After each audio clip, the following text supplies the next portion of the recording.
either his daughter or him. Those are the numbers he used for his code, or his encryption code. That's a lot of books to have next to a bathroom, or next to a toilet. If that thing overflows, you're gonna have a whole bunch of books that are covered in shit.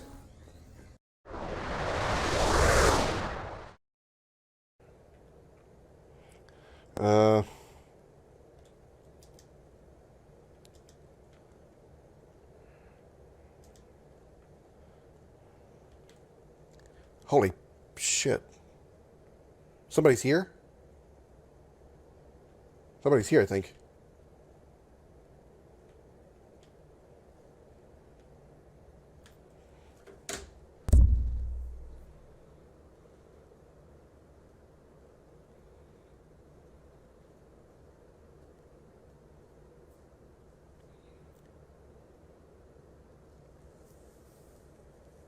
What happened?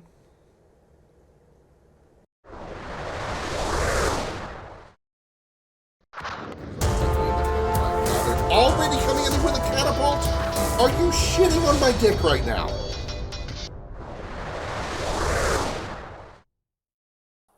You're gonna take those two to fight at Redcliffe? You gonna stand them up on a stick or something? 'Cause last time I checked, coming down with a sudden case of death makes you unable to fight.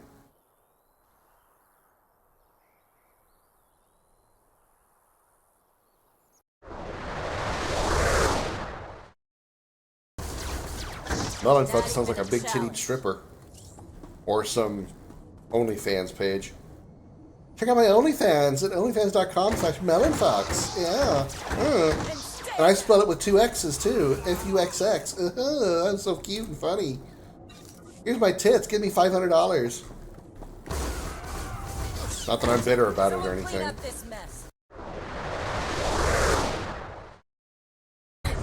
Extraction area left. This room is kind of big, so this may be a place I need to come back to anyway, eventually.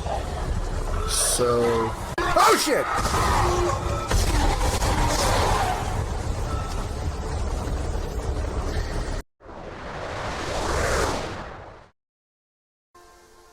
Your shoes can tell the tale. My shoes? Sorry, I stepped on some cow shit earlier on the way here.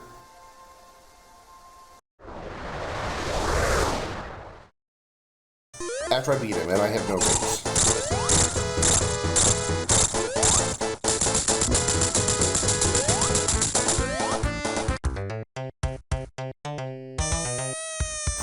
Sometimes things just work out.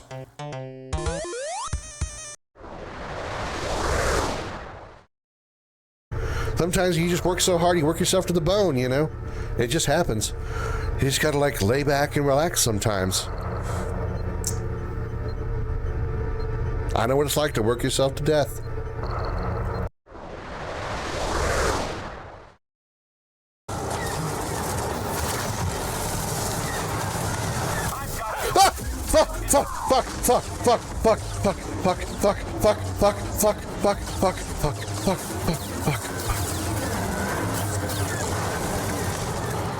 Okay, I think he's dead.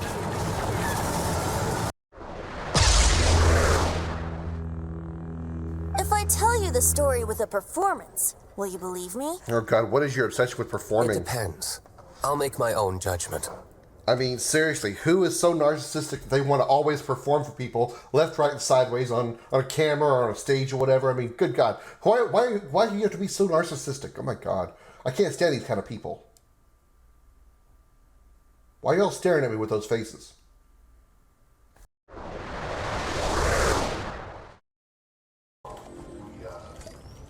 Shit.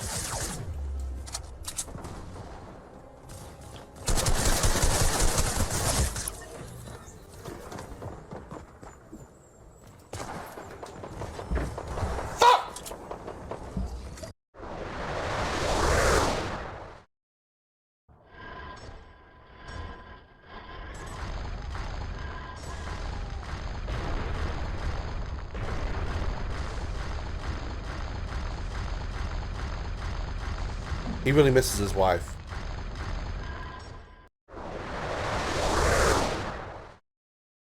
Why are your boobs so Pizza low on your cannon body, loaded Sid? and ready to throw. Like the top of her cleavage starts like way down here, and she's still cross-eyed. Show you the meaning of pain.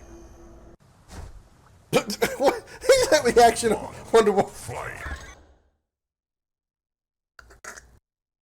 I will show you the meaning of pain.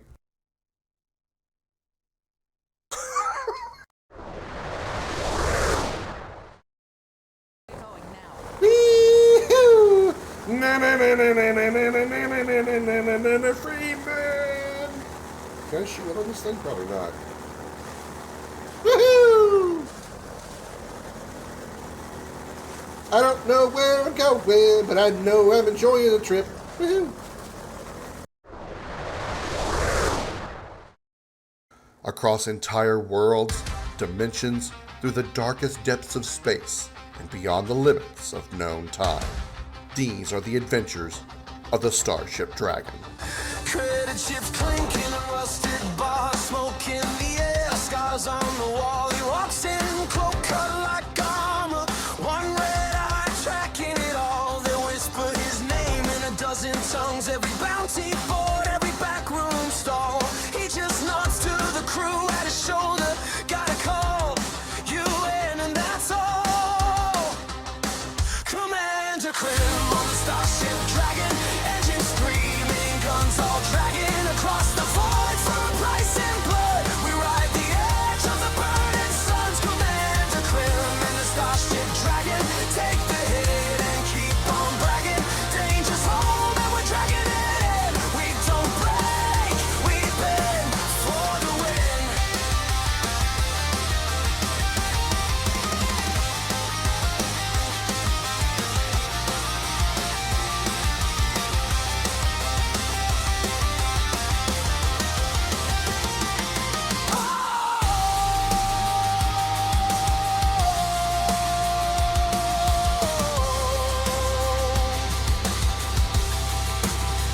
Commander Krim on the Starship Dragon, engines screaming, guns all dragging across the void for a price in blood. We ride the edge of the burning suns. Commander Krim and the Starship Dragon, take the hit and keep on bragging. Danger's home and we're dragging it in. We don't break, we bend, we don't die. We grin, Starship Dragon, lighting it again. Hey.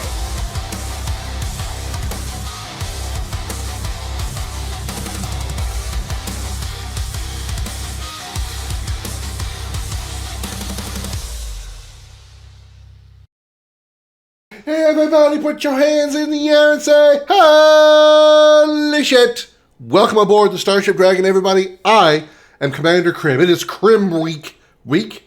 Was doing so well. And then I started talking. It is Krim week 2026. What does that mean? Not a goddamn thing. It's the week of my birthday, so yay, I'm celebrating it with you guys on stream, and that's what we're calling it, Krim Week, because I'm just that narcissistic that the entire week should be dedicated to me, myself, and me, and I.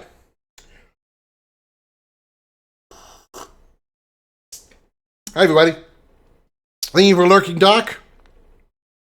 Thank you for claiming your space bucks, and for also I didn't hear the alert go off of that. Thank you for the tier 1 subscription, 4-month streak. Thank you so much, Doc. I appreciate that.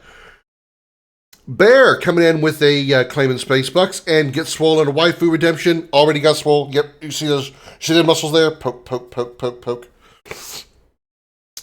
Hi, Darth. Happy Tuesday, everybody. Hi, Josh. A request for a lesson from the professor has been requested. Because that's what you do when you make a request. You request a request. To not request a request would be the opposite of requesting, which was not what Josh did. He requested a request for requesting a request for questing. A request. I have no punchline for this bit.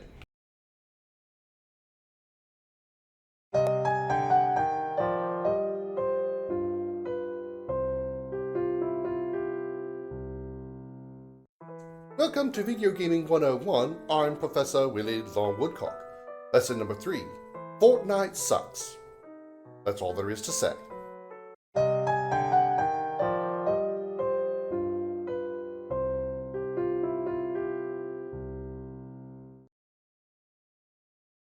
On the front of, or on the subject rather, of the professor, I spent the last couple of days just chilling and relaxing, playing video games and doing some stuff that I just want to do to kind of relax and phase my brain out. But I did write some script for new lessons for the professor. I don't know if I'll have them I'll have them probably recorded tomorrow. I don't know if I'll have them edited and complete by tomorrow's stream, but hopefully before the end of the week, I'll have at least a few done. But you guys might be seeing new lessons coming to the professor's redemption here pretty soon. Also, I haven't decided if I'm going to go through with it yet or not, or how I'm going to do it, but I have another idea for a separate lesson from the professor again. One that's along the same vein as VG 101, but more of like cliches or habits that the players themselves do, called Gamer Psychology 101. Things that you as the player do, not necessarily tropes in video games. I'll just leave it at that. What we are doing today is we're picking up where we left off in our journey in Final Fantasy XIII. I have spent a humongous amount of time doing a lot of gil and CP grinding over the past few days since the last time I streamed 13. I haven't really made a whole lot of progress as far as like gaining a bunch of power or anything or levels. The main 3 roles for each character have been maxed out, and on almost every character, one backup or one not main class has also been maxed out. And I'm kind of like working my way up the other ones. We're probably not going to put any more CP in the in those jobs, in the non-main jobs. During the rest of this playthrough, we're going to take the rest of this playthrough today. We're going to, as we get through the tower, the next section of the game, the boss in this tower, in Tajin's tower, should unlock us another Crystarium level. So we should be able to take all the points that we gain and shove them back at the main 3 classes again. The reason that I used any of the points that I've been gaining over these last few days of grinding is primarily because at a certain point you max out.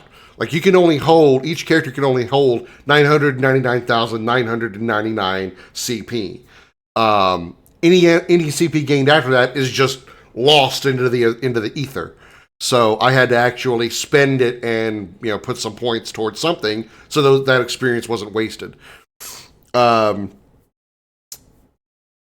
also have been grinding for a little bit of gil. I've been doing it kind of a hard way because the easier way requires me to finish Tajin's tower, that section, and I wanted to save that for you guys on stream. So I've been doing kind of some harder gil grinding, but I have a little over like 1.2 million gil right now.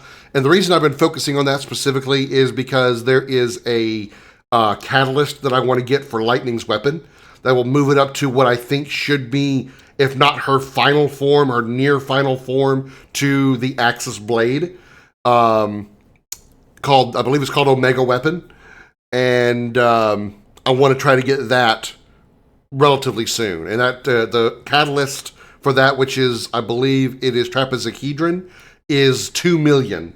I think it's 2.2 million gil to purchase. So it's expensive as fuck.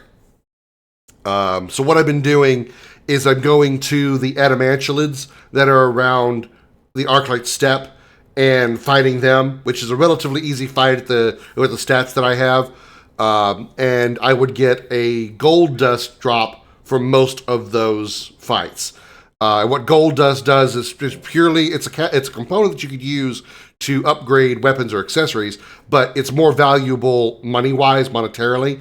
So you sell them for, I think, like 15,000 gil, which it's not bad. And the route that I was using to fight these adamantulins, I was getting a pretty decent amount of gold dust, which helped gain that number a little bit quicker. But there is a much faster way, and that's through I believe it's the 24th or 27th Seath Stone, which is in Tajan's Tower. Unfortunately, until you defeat the tower, you can only do that particular stone mission once. But you get 6 moon blossom seeds, I think is what they were called. You get 6 of those out of every time you defeat that stone mission. And those sell for a lot. Those sell for a whole lot. So it's a really good way to grind gil really fast. But specifically at this point in the game, which we're in chapter 11, unfortunately, like I said, you have to beat the rest of the tower, you have to finish the tower before you can go back and repeat missions in Tajan's Tower. All the Seath Stones in the game can be repeated indefinitely, but the ones in Tajan's Tower, you have to complete the tower before you can repeat those, unfortunately, like I said. So, with that long, drawn-ass intro out of the way, I think we're ready to get started. Let's go ahead and... poof, there it is. Hello, Jose. Happy Tuesday to you as well. I was back in the Arclight Step doing grinding just before the stream started, so I haven't gotten back into the tower. So we're going to go ahead and do that now. I'm also going to set up my paradigms, which I'm going to go back to my paradigms haven't really changed too much. I'm running Rav and Triple Ravager. Double Rav for single targets. Double Rav Sab. Probably not going to use this one too often, but it'll be good for probably boss fights or hard enemies. And then if we have emergency situations where we need healing, I've got Rav Sen Med and Com Sen Med ready to go. So if I need healing that badly, I can do it either way, which hopefully we don't really ever need. Thanks so much for that chicken. It really sucks that you didn't get a chance to look at it before you bit into it, man. That's just... Is she trying to kill you? Thank you for the 25 stream streak, by the way, Jose. I'm glad you were able to live long enough to do that.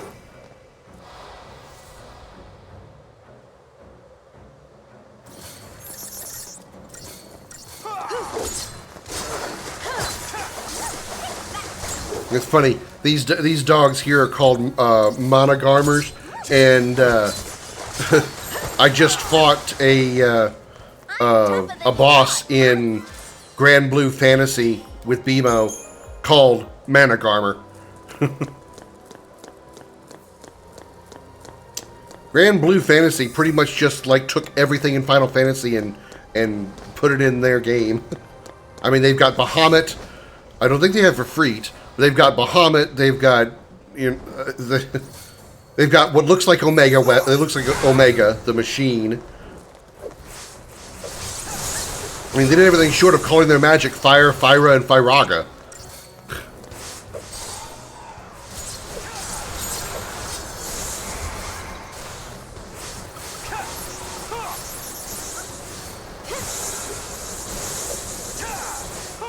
Game's not bad. It kind of reminds me of it reminds me a lot of Monster Hunter, because once you complete the story, you pretty much can just go back and grind on missions and just do a bunch of boss fights and cluster quests where you can just fight stuff and gain a bunch of experience and money and whatnot. Very much the similar way you do in Monster Hunter, where you just okay, well, I want to go fight this boss, okay? Bink, bink, there you go, you're going to go fight the boss now. You don't have to go through you don't have to go through a mission or a side quest or anything like that. You just go straight to it, and you can do it with teammates just like in Monster Hunter, so... Blitz these guys. So if I'm still fucking this weekend, we go to the ER. Yeah, but if it's that bad, then yeah, you really should.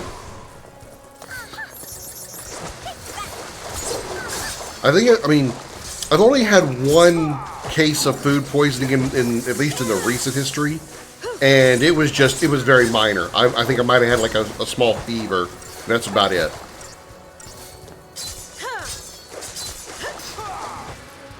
Maybe a little bit of like a nauseous stomach. So it's minor compared to what I'm sure you're probably going through. I've been playing the same game you and Bimo where you got to chapter 7. Yeah, from what Bimo was telling me, there's only like 9 chapters in 9 or 10 chapters in the main story. So yeah, the main story of Grand Blue Fantasy is not very long. Obviously, the primary goal of the game or objective of the game, I don't know what you want to put it, is just the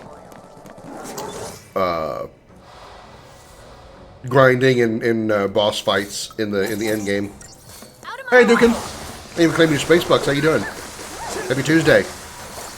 Wide open.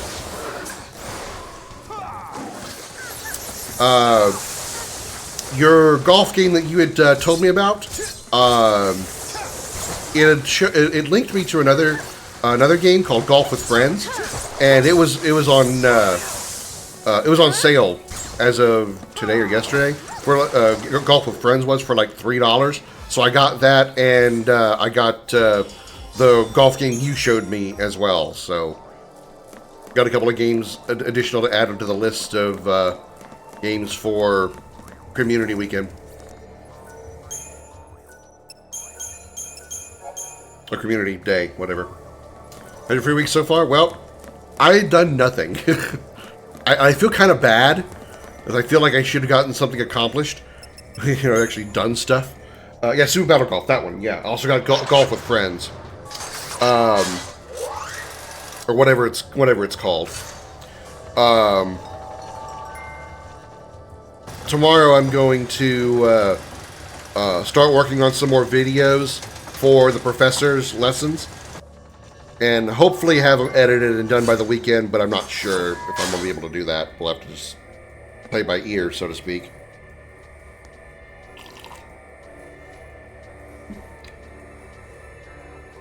Okay, so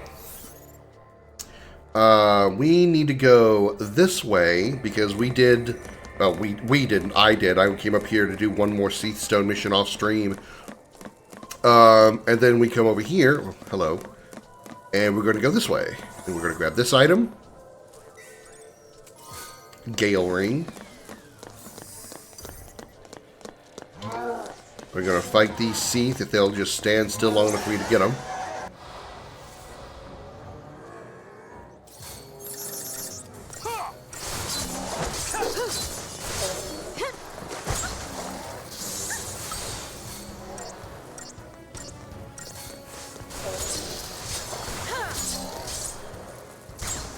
Nice. Easy.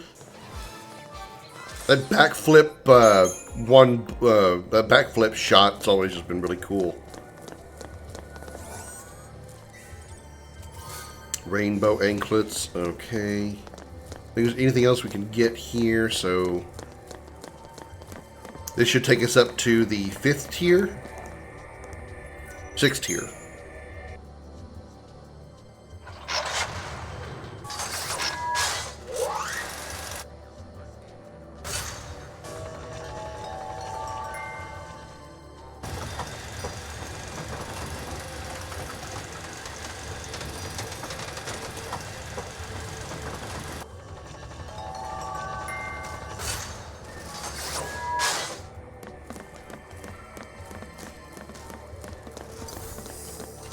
Hello, giant Seath.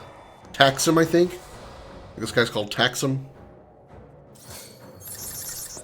Oh, vampire. Well, this is a new guy then. I need to scan him.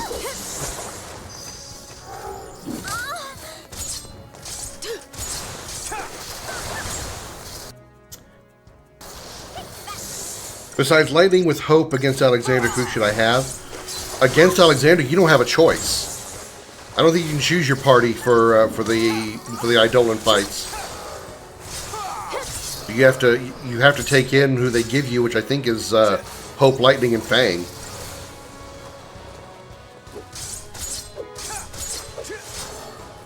Just another battle.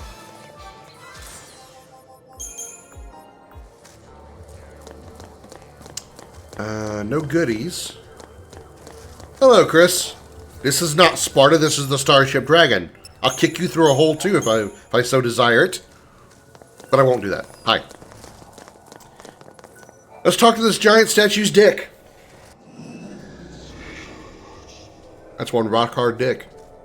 Get it? Because it's a statue? Know that a Vitala holds my power thrall within this spire. Vitala, alright. But it'll be a black hole? Ho! That's what I called my ex-girlfriend's asshole. Oh, shit!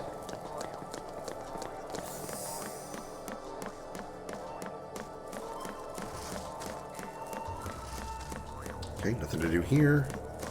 So our target is located where? Ah, just one more over.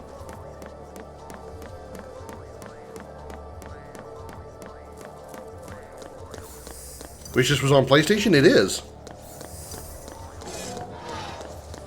Or you mean like PlayStation, like PlayStation Plus? I don't know about that.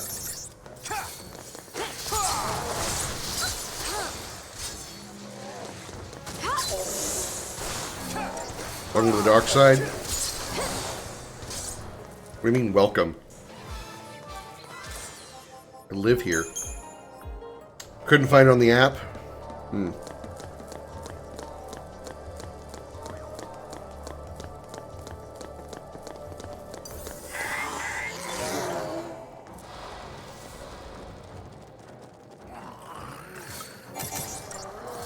Take this. This is a new enemy. I need to scan it before it dies. Or not. I got the scan off? Nope, I didn't. Whatever. Whatever. No problem. Hey, Dad, so quick. Oh, my target is in a room I can't get to. Maybe that's why I gotta talk to this guy first. Because he's already got his sword, so he moves the room. 13's not in the store.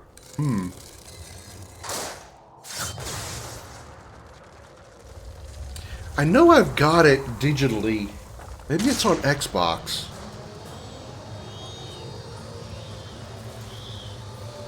I know I've got it digitally outside of PC. I don't think I bought it. I could be completely wrong.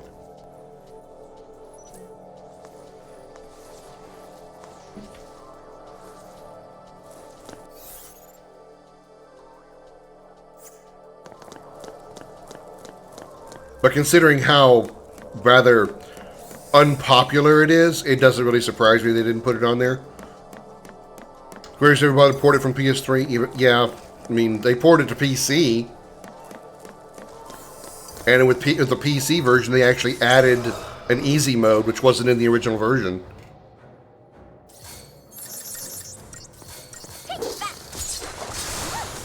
It's one of the more disliked games in the series, so probably not going to get much support out of it. I mean, there was some rumor talk sometime back about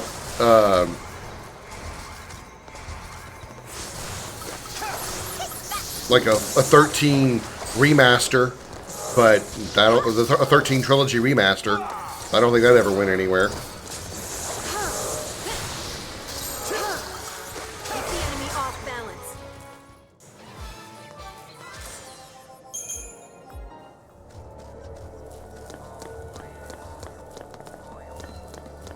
Ooh, a goodie.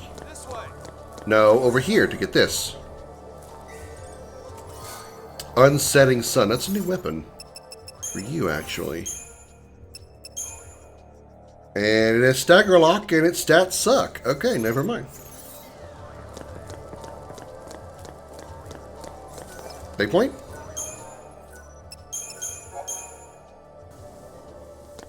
And our target's right here.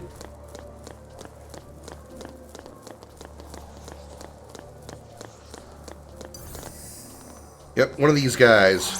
Starts with a kinetic barrier, or inertial barrier. scan him first.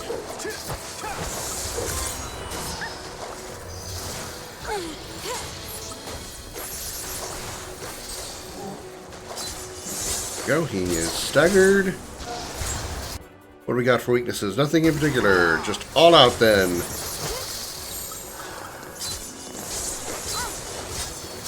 Keep the enemy off balance. Double comm rev. And there we go. Probably didn't 5-star that one though. Thank you for the 5-stream streak, Chris. Appreciate it. Oh, I did 5-star it. Nice. Cobaltite.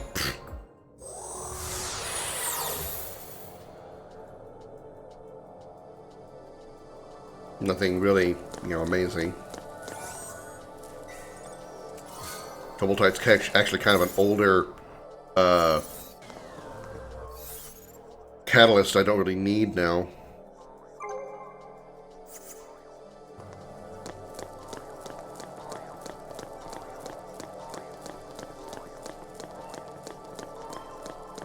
Oh, hello. I like fighting you, so I'm going to fight you.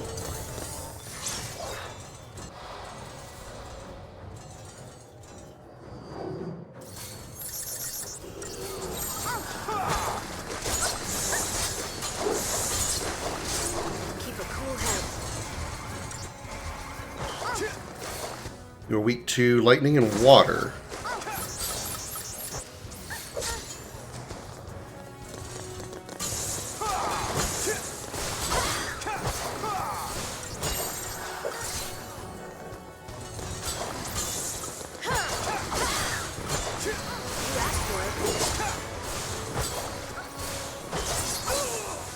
Kill this thing quickly before the sword kills me. There we go. 33 seconds. Nice. And I was not even with a back attack either.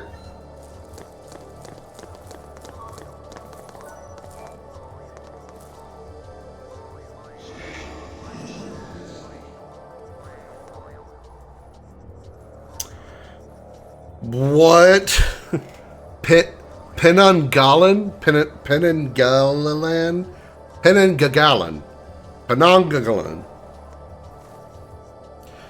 I have said this before. I am convinced that most names that Square Enix comes up with, they just take their hand, slam it on the keyboard, and go, that's the name. That's the name of the enemy. That's the name of that character. That's the name of that city. So what if it's got 47 consonants and 1 vowel? You figure out how to pronounce it.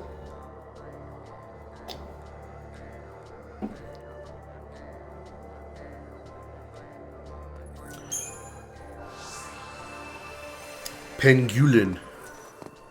Penguin. Something tells me I'm not going to be fighting a penguin.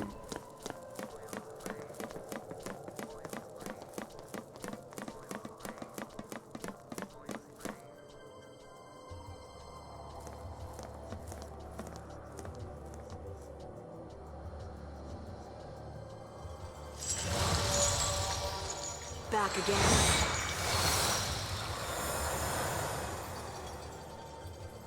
I'm getting tired of this. Let's double back.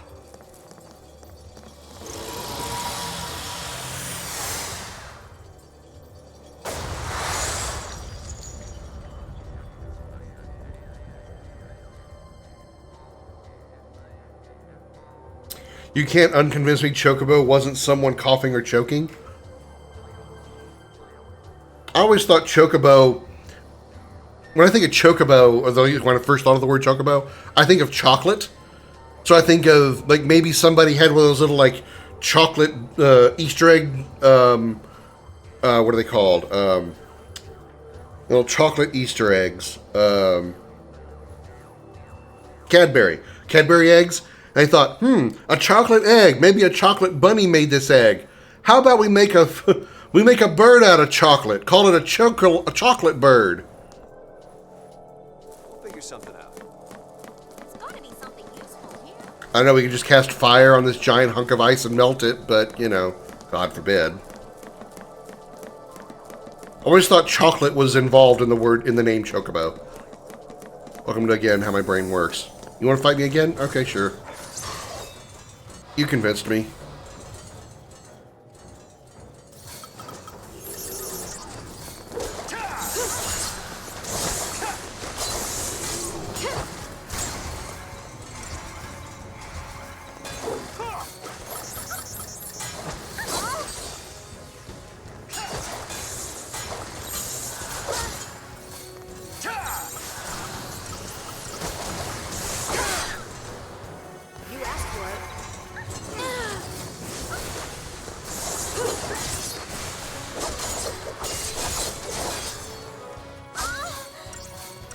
Thank you for shouting out, Chris.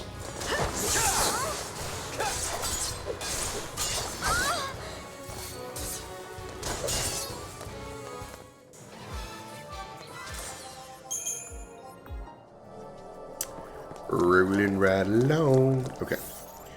Okay, I go this away.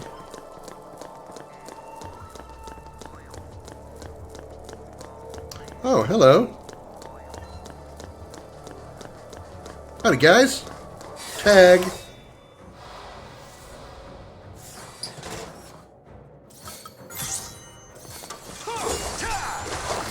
Wide open. Out of my way!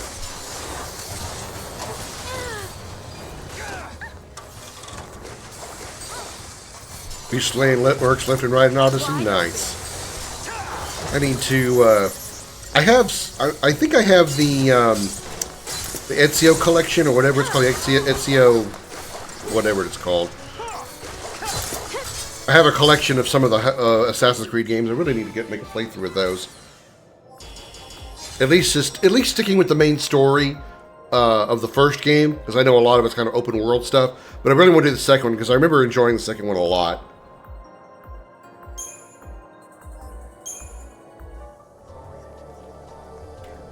And I've only played the first two Assassin's Creeds. Black Flag Remaster.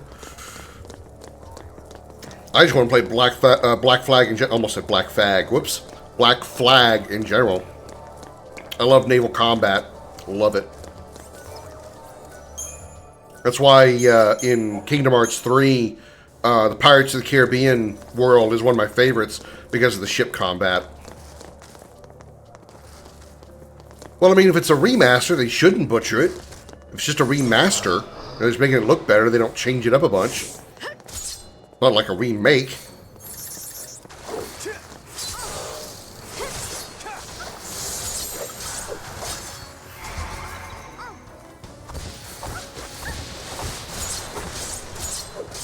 This is the trailer, I'd buy it.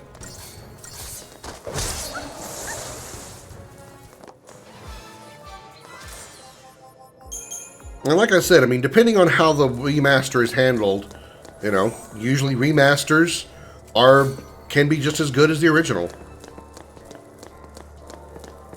Sometimes even better. I would say the Crisis Core remaster, called Crisis Core Reunion, far superior than the original. Far superior to the original. Oh, my target's up here.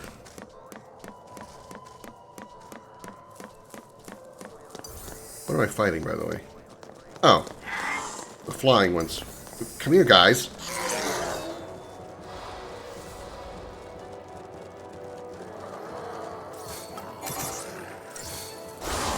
Oh yeah, the Pingull, la la la la la, the penguin. Out of my way!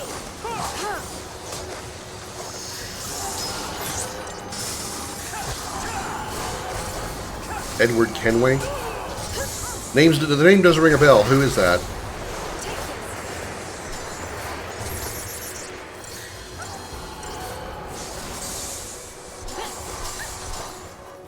Just another battle. Oh, if I started. Oh, the main character. Oh, okay.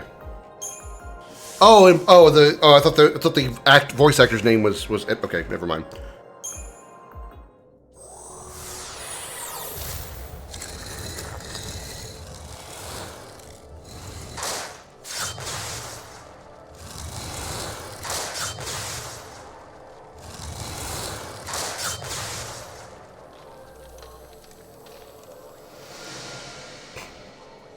And it just mysteriously vanished.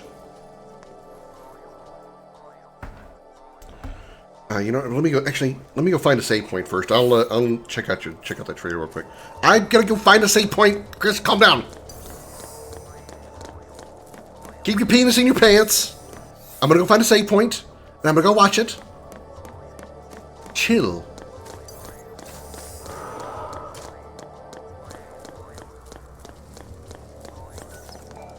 Hold back your load. Don't blow it yet. Alright, let me go find it real quick.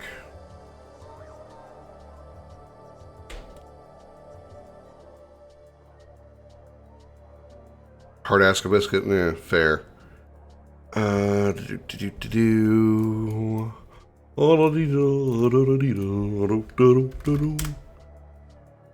Assassin's Creed Remaster? You said Black Flag Remaster. Remastered trailer. Assassin's Creed Black Flag Resynced. 5 days ago? Okay, alright.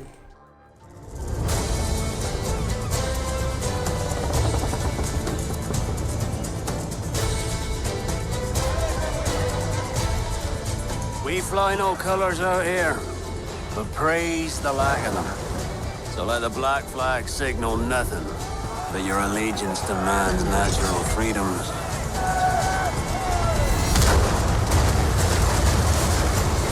If a man plays the fool, then it's only fools he'll persuade, but appear to be the devil. And all men will submit. We're pirates, kid.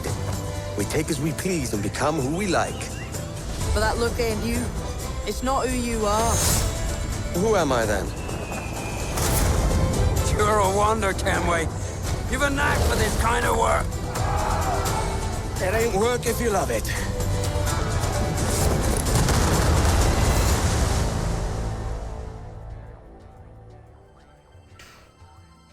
I mean, it looks really good. It looks really good, really does. And this is the one? Which you said Black Flag Resync, that's what it was.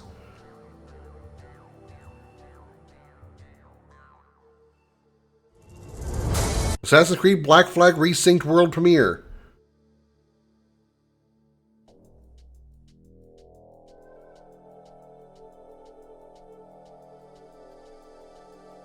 Well, that one looked pretty good.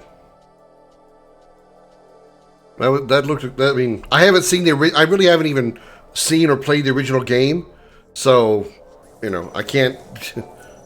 I can give an honest opinion on it because as far as comparison, because I haven't played the original. Okay. What did I just do? Okay, I need to go this way.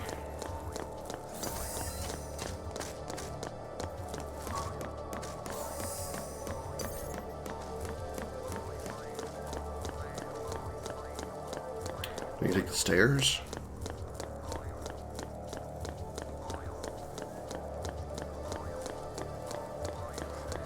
Oh yeah, I need to go back to where that ice just melted. Right. I'll fight you guys again.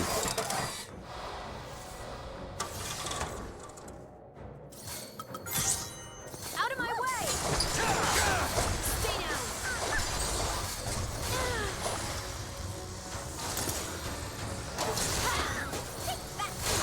down! Take this! Matt Ryan's the voice actor. Another name that doesn't ring a bell. Out of my way!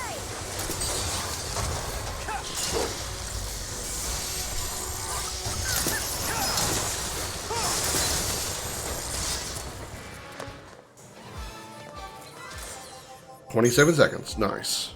8,000 experience, too. Shit.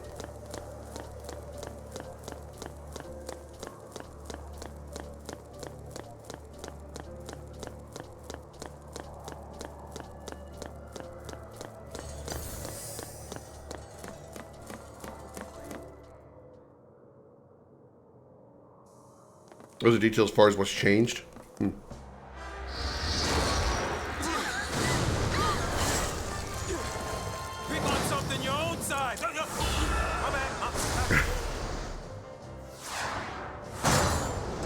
Oh, my bad.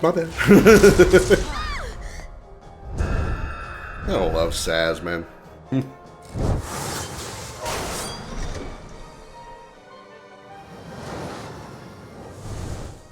saved us again. Yeah.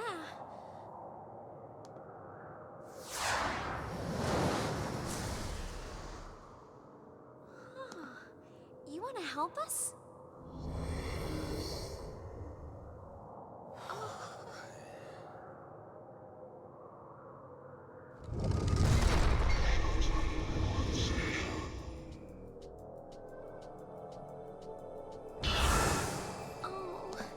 He's gone. Let's just count our blessings. The way's clear. Right.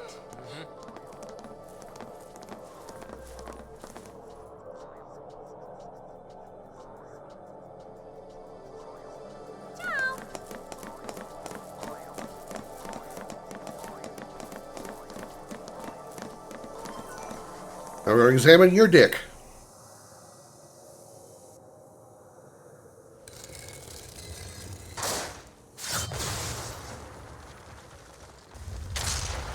Whee! You spin the tower right round, baby, right round like a record, baby.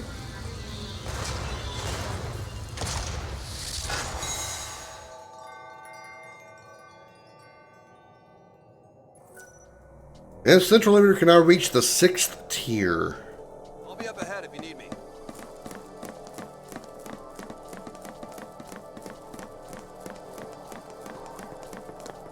Oh, these are different.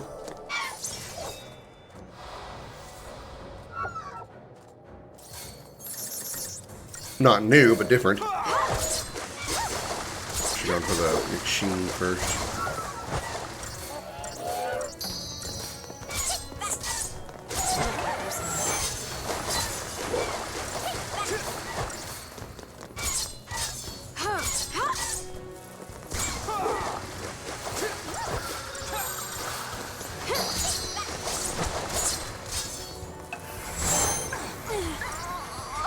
Double calm.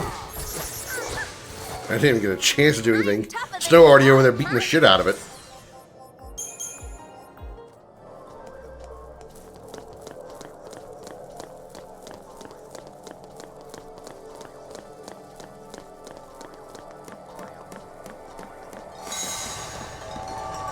Hello.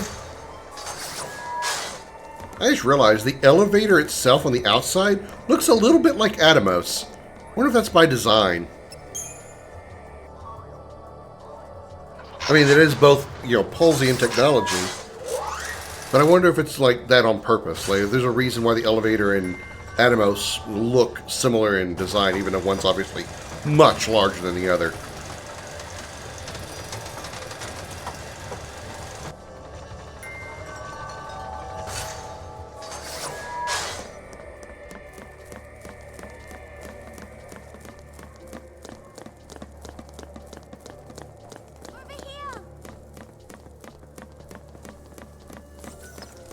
I should save.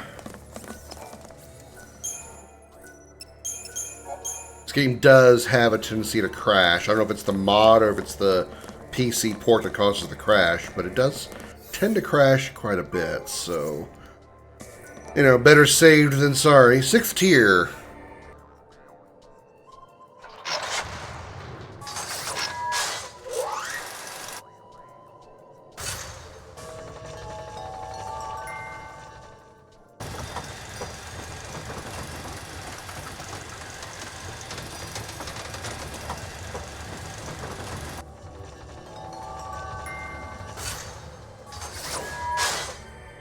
Alright, what's up here? Our objective's over there. Alright.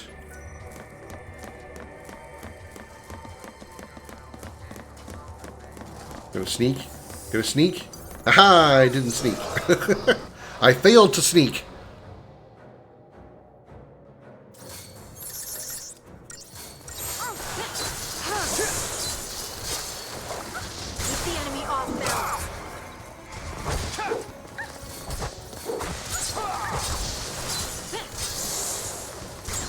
I should have done triple Ravager before I went to double Com Rav.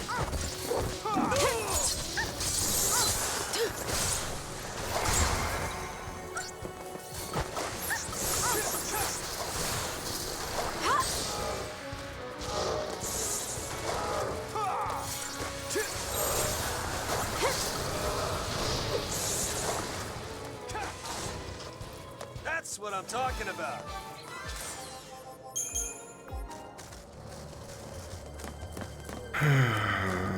Now through here.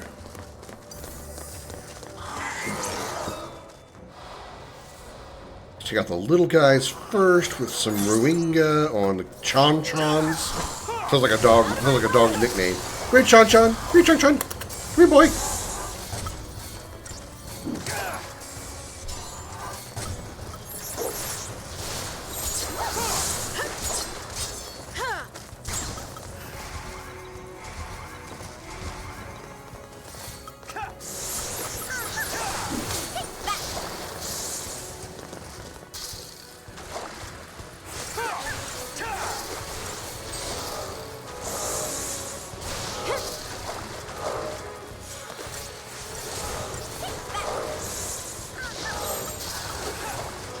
Nice. That's how it's done.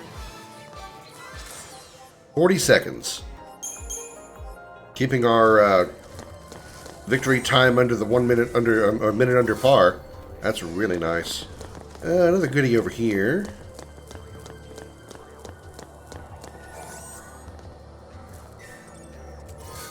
Clay ring. There's some like elemental resistance items, nothing I really care about. Any goodies in here?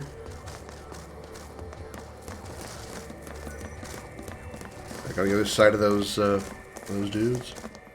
No? Fuck it, I'll fight him anyway. I was like, yeah, I don't really seem to need to fight him if there's no goodies in here. Fuck it. Get the experience, right? To absolutely just blow up our stats in the next Crystarium expansion.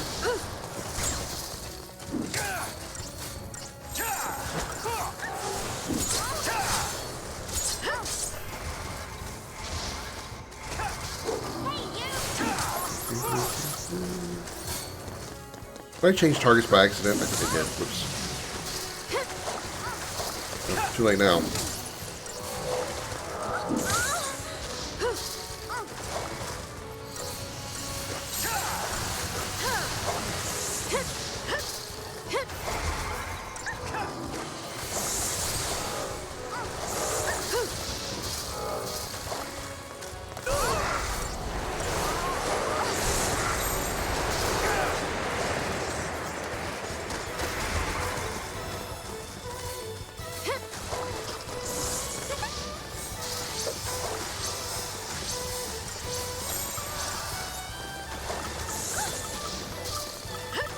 Grab. We gotta win this.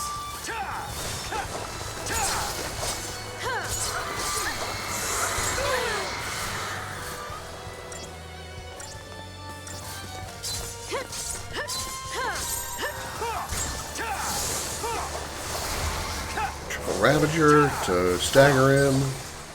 Probably kill him quickly.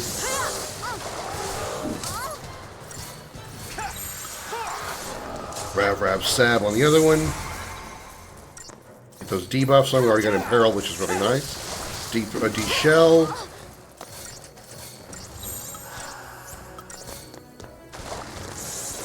I'm not going to 5-star this. I spent a lot of time doing things that I could have been doing faster. Probably didn't need so much saboteur work.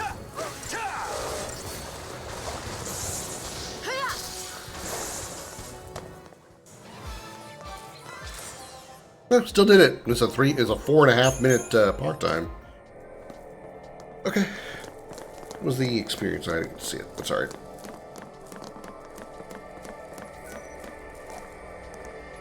To the apex. Well, actually, technically the apex is higher, but considering that the tower is broken beyond the 7th tier, I guess technically that's the new apex?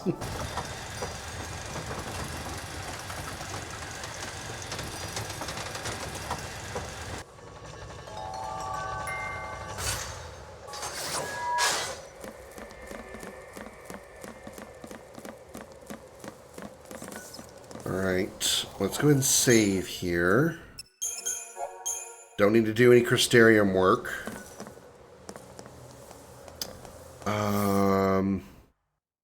The middle of the tower triggers the boss fight, so let's see if we can just explore a bit first.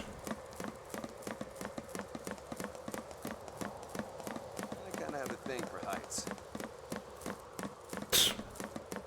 Says the guy who jumps in the air at high in the air at every possible opportunity. Okay, so this is not a trigger.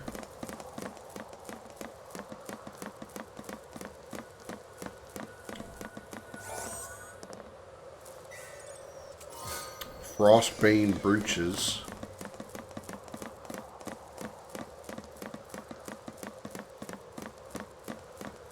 There's a teeth stone there. Ether Sol. Can you jump up here?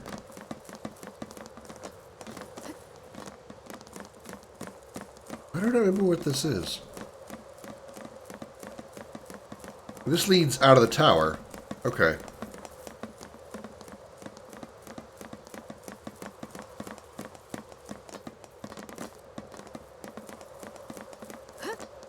I don't remember being able to jump up there to go to that. Alright. Save, and then we'll go take on this boss. This is probably one of the biggest skill check bosses in the game, in my honest opinion. It was certainly a skill check boss for me.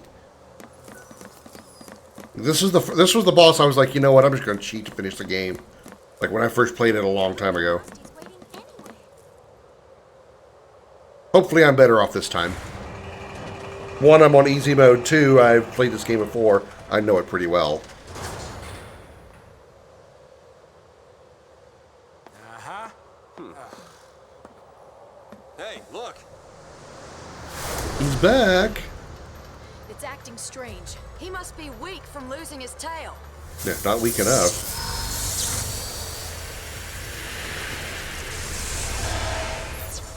Yeah, looks plenty feisty to me. He's bluffing to scare us off. Let's just go with that, all right? Yeah, Come on, we're being we can do this. we're being cheered on by the depressing teenager. That tells us a lot. That tells you a lot, doesn't it? All right, I'm gonna scan this guy. This guy is called Dahaka. No relation to the Klingon term, I don't think.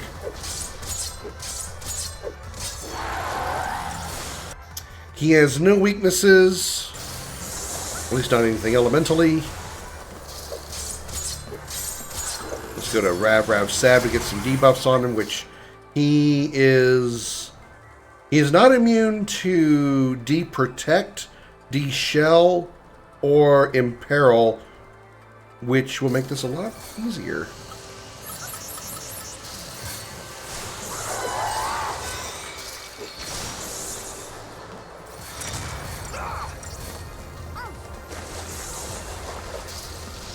Here we can get this bar nice and high.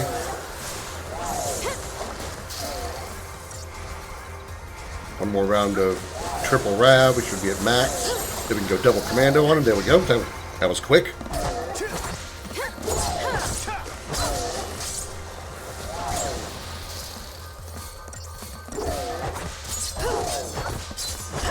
Probably going to need a second round because we're only going to get him down to about probably quarter health. He staggered him pretty quick though.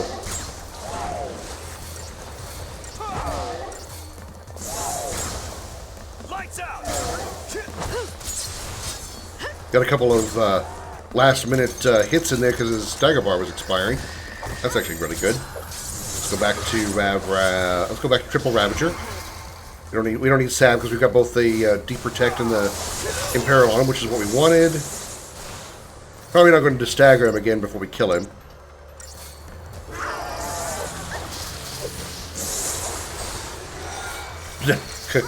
Shut me up.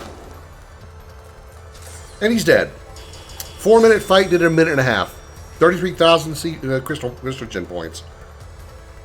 I made that fight look a whole lot easier than I did. I made that fight look a whole lot easier than it is, even on easy mode. Tetratic Tiara. So if you're looking to get speed shoes and you haven't already, there's what you need to get. There's another thing that you need to get that, which by now I have speed shoes on everybody.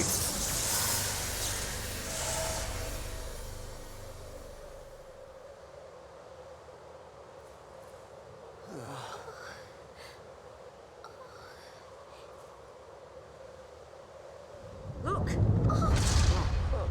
Nice.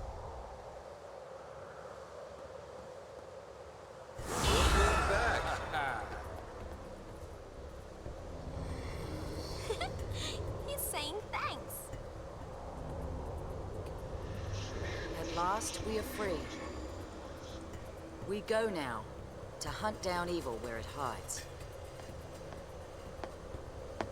So I guess that means there are still more monsters like that one out there. Sounds like it. Somewhere out there on Grand Pulse. I mean, if those are fal'Cie, Gone just like that. who's to say what's evil and what's I not? guess they're just doing what they can too. Trying to save the world. Yeah, well, it's not all on them. Last time I checked, we are still in this fight. I mean, is Carbuncle considered an evil fal'Cie? Yep. So what's it like?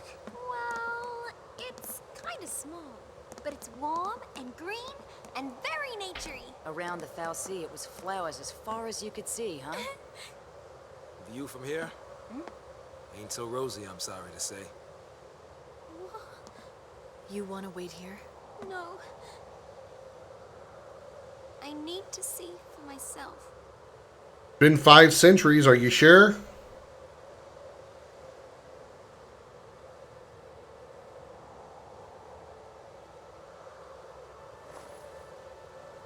It's all gone. Every trace of color. We're chasing shadows. This whole idea of losing our brands is hopeless. There's gotta be a way. Let's keep on looking. That's what we came here for. We all agreed, and now we're here. You think it's really possible? Sure. Anything is.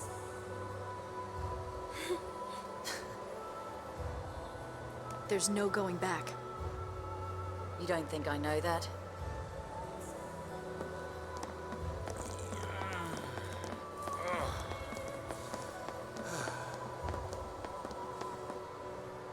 Come on.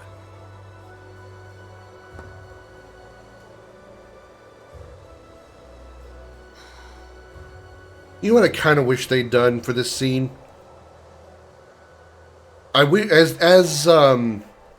As Vanille and Fang were describing what the area looked like, say it was all naturey, full of flowers and everything.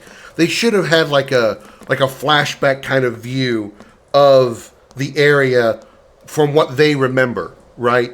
That way, when they cut to this view here of us seeing what it looks like now, we as the player can actually visually see the difference. Not that we can't use our imaginations based on what Vanille and Fang described, but I just think it would have been better if, as they were describing it, it cuts to a memory showing these lush, grassy, flowery fields that we see in this area, and then, it cuts back to the main scene here where they walk over to it and see the difference, and even us as a player can now more relate and empathize with Vanille and Fang because we saw what it looked like before, and now we see the desert, basically, that it is now.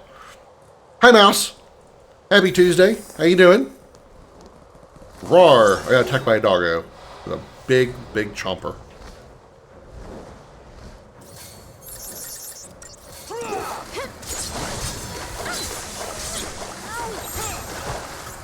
Turn the tide.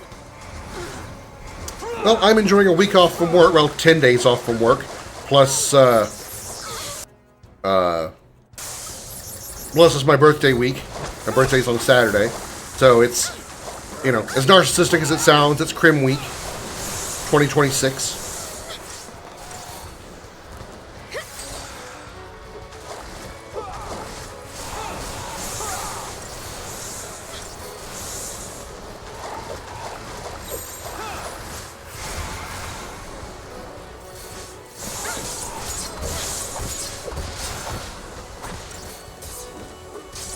Thank you, Mouse.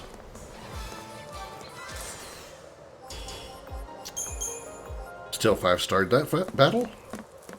Now that we've cleared the tower, I think we still have one more thing that we have to do before we can actually complete exploring the entire tower.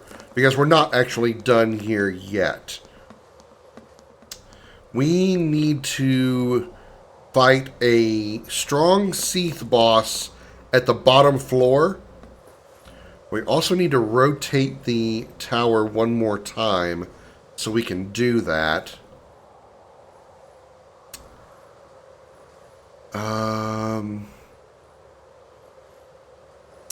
I think we actually have to leave once before we can do that, though. Let me go ahead and say it. Going to be 25? 21. I'll be old enough to drink finally. Especially I'm old enough even your daughter would go, ew, too old. We're not doing any Crystarium. Wait, yeah, we got Crystarium expansion. That's right, we did. I just talked about that. Okay, Commando first. Wait, we got it. Didn't we get a Crystarium expansion?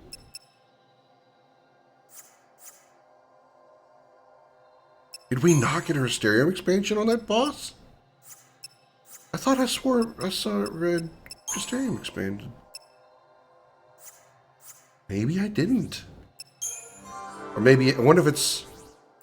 What is it, the other? It'll be 2096 in July. Yeah, I bet it'll look a day over 1,500, right? No, those didn't get upgraded either. Did I really not get a Crystarium expansion? Really? I swore I thought there was one there. Misremembering. Okay. Let's exit the tower via this sphere, and then we'll come back and finish off the tower. Oh, hey, here we go. This is the that's the Seath stone we need right there. But we got to clear the tower anyway, or leave the tower anyway. Right behind you.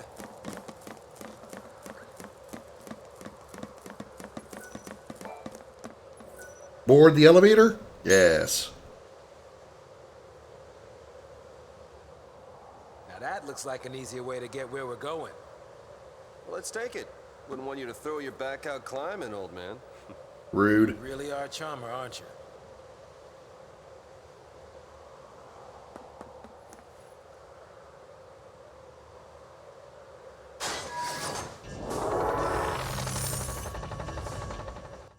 And somehow this elevator goes perfectly down a hill with no tracks on it.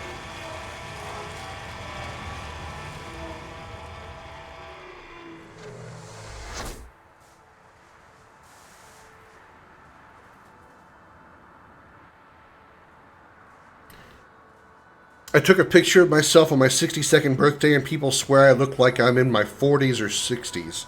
Only eyeshadow and mascara on. I mean...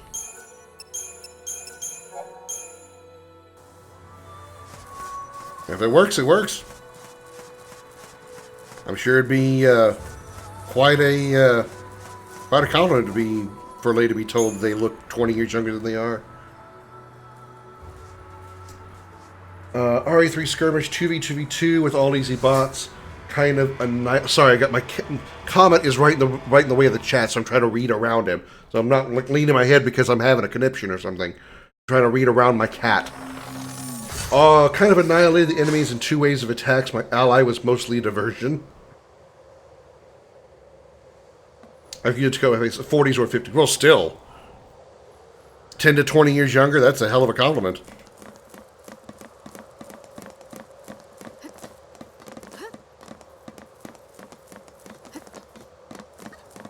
From what I understand.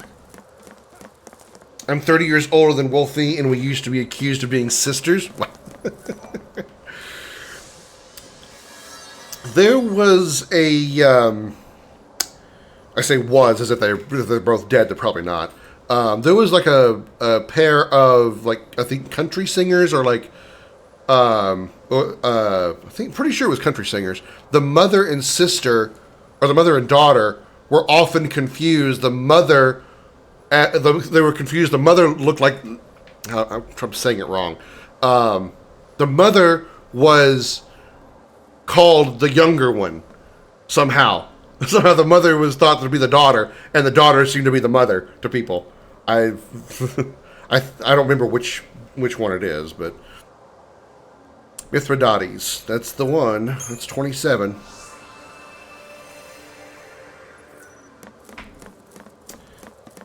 I think it might have been, I think it might, you're right, yeah, I think it might have been the Judds. Winona and, not Winona. Naomi and... Winona is the actress. But yeah, I'm pretty sure it was the Judds. Was it? I thought Winona was the... No, I'm thinking Winona Ryder. That's the name. That's why I'm getting that name confused. It may have been Winona and Naomi. Okay, so... The thing about this one is we have to take an elevator all the way down from the apex to the bottom floor in order to trigger this boss. But we can't do that yet because the elevator does not go all the way down. I need to change the tower. Ashley is the actress. Okay, yeah, I knew one of them was an actress. I kept thinking Winona Ryder is the actress. Winona Judd and Ashley Judd is the actress. Right, okay. 6th tier. My mom loves the Judds. That's why I knew all that information.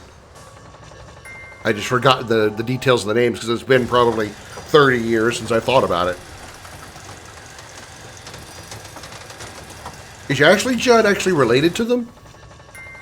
Or is it just coincidental that they have the same name?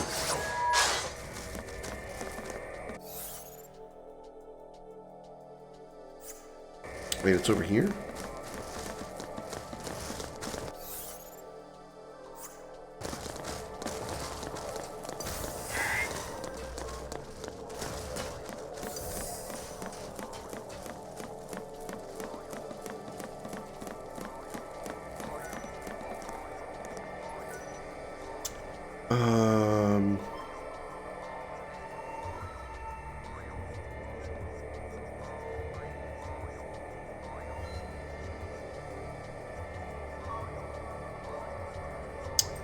Comment, will you make up your mind?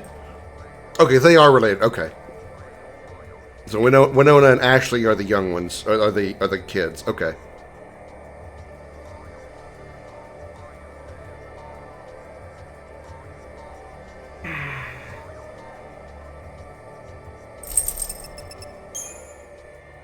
Really? Shows you how much out of the loop I was on that. I didn't even know about that. That's sad to hear.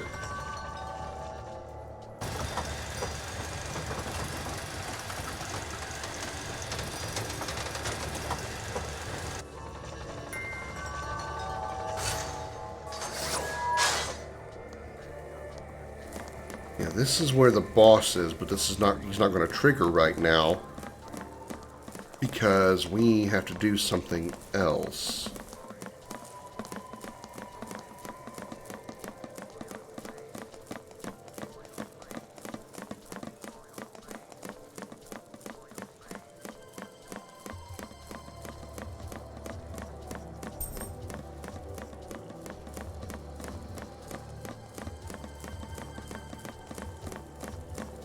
Trying to remember exactly what it is. I know we need to rotate the tower one more time.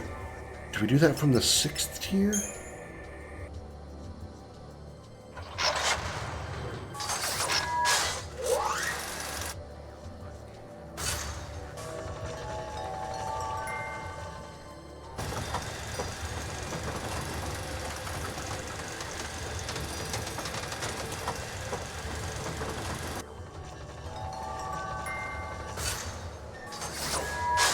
Okay, so 6th tier.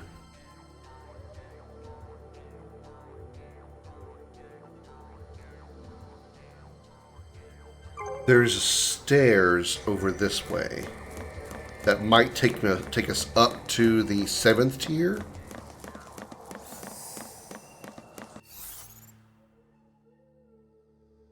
Can't tell if those are up or down. Ya bastard!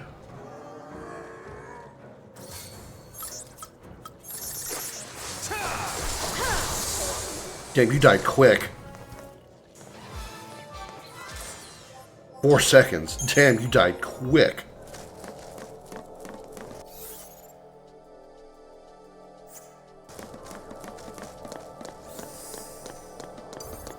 Now this is going down a floor. I think this is what I would want.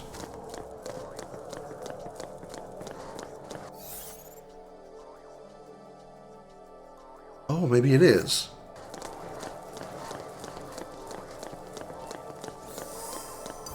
Excuse me, guys. Excuse me, guys.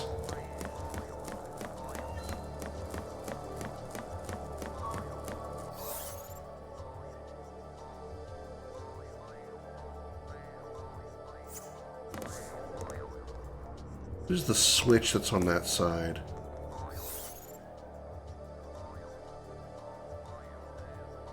That's the statue.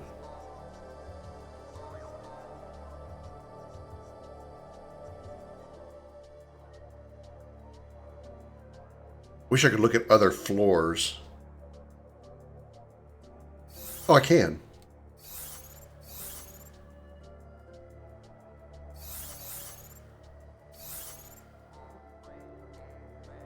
Okay, so that's the top.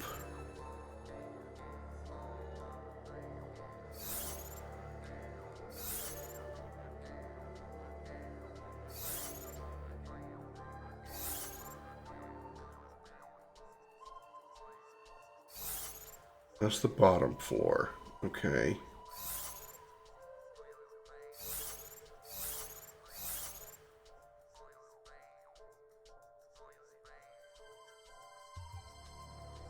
Maybe that allows me to go through? No.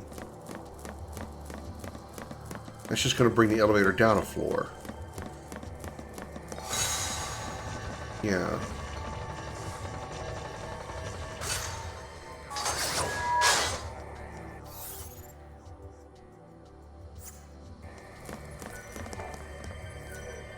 Yeah, just on the 5th tier.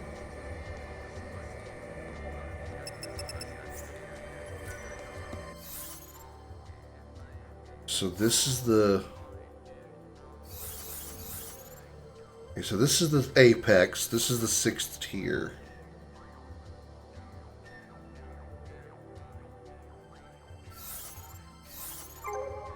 If I take this up to the 6th...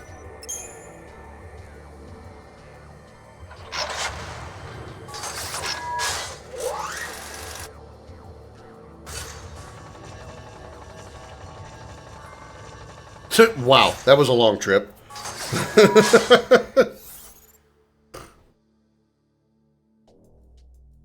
Okay, so if that takes us to the apex, this one should take us... Went the wrong way. No. Go back. Dr. Masochist, aka Evan, formerly known as Evan. The streamer formerly known as Evan, now known as Dr. Masochist, coming in with a raid. How you doing, Evan? How was, No. I was going the right way the first time. Fuck.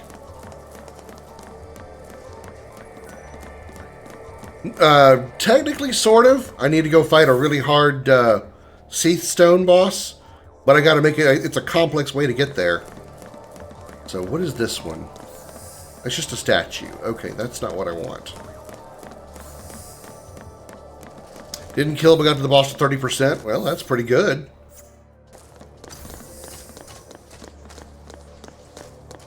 This will take us where?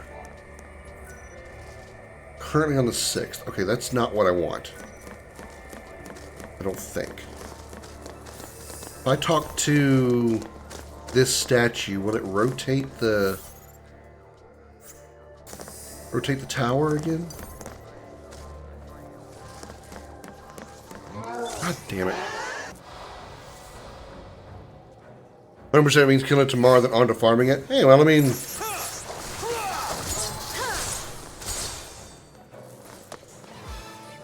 long as you manage to, you know, get it that far, at least you've got, like, the practice down for that much. You know how to get him down by 70%. Okay, so you don't do anything after all. Okay. Dodge all these little shits. Okay, so that isn't right. So what's on the 4th tier? So this is the apex. This is where we are on the 6th. 5th, 4th. Going down to there wouldn't take us anywhere.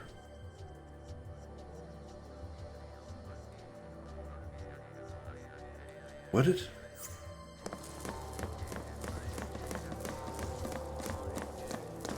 Feels like a nightmare to farm because there's a decently lengthy ad phase in the middle of the fight. Yeah. 4th tier help us at all? It's been so long since I've done this part, I'm absolutely not remembering it.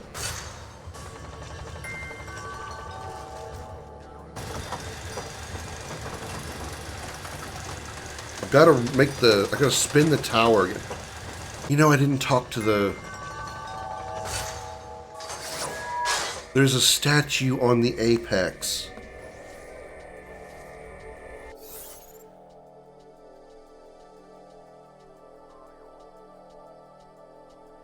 There's a statue on the apex. That may be who I need to talk to. That may be the one I'm thinking of. Go away. Leave me alone. Fuck off. This one has flexes. TLDR 4 towers spawn. 4 people get targeted with markers. That means they're going to get blasted with a huge AoE. That was a little bit like some Destiny mechanics there.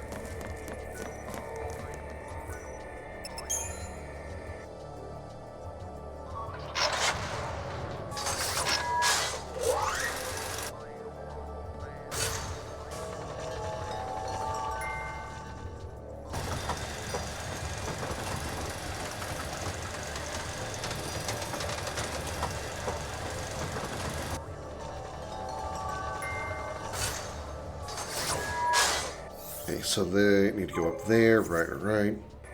Because it's technically a raid, there's also a DPS check to beat.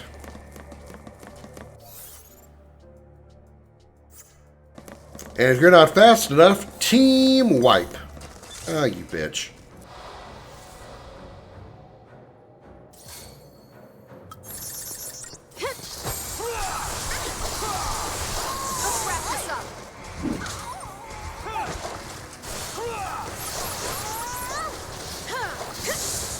Anyway, this difficulty of content is almost non-existent DPS checks. Did you guys clear it so fast now?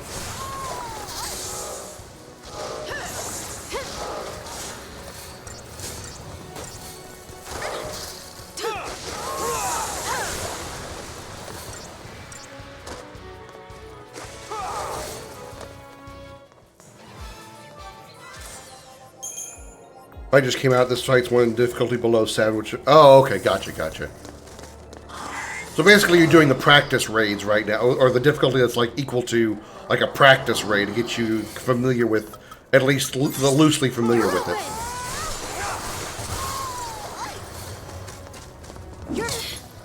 Ow! Bitch slapped me in the back of the head!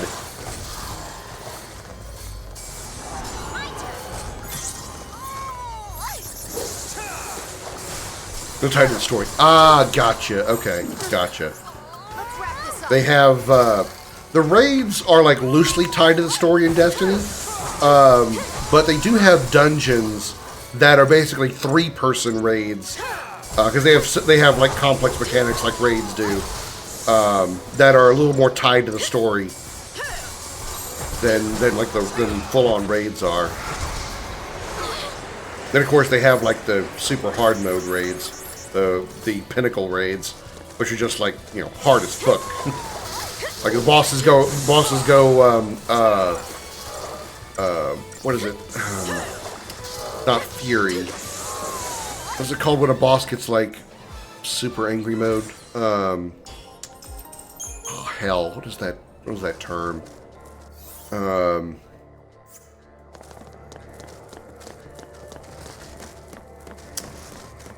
Not ravage, not fury.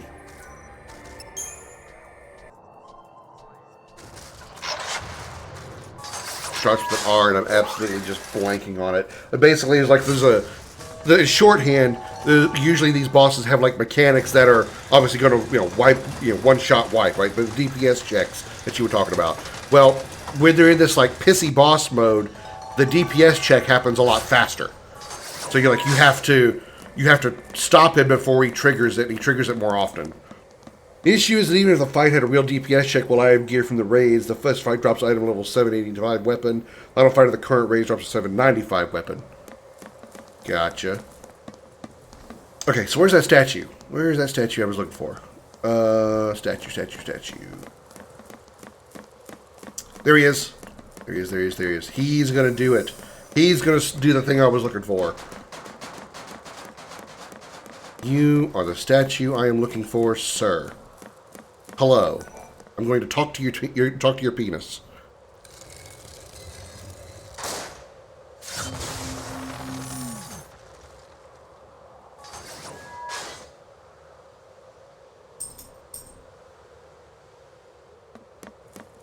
And I believe this is the one. Sorry, no, you buy it. Double confirm it. No, I'm most certainly not. Currently at the apex, we could currently go to the 7th tier. Yeah, 7th tier. Oh, I know what I said. I was here when I said it.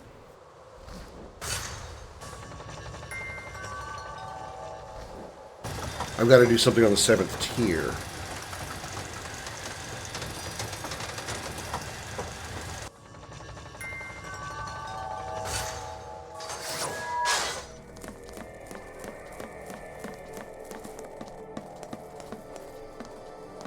Ah, I gotta talk to that statue over there. Bet you that's what it is. Bet you. But first, killing of giant bird people.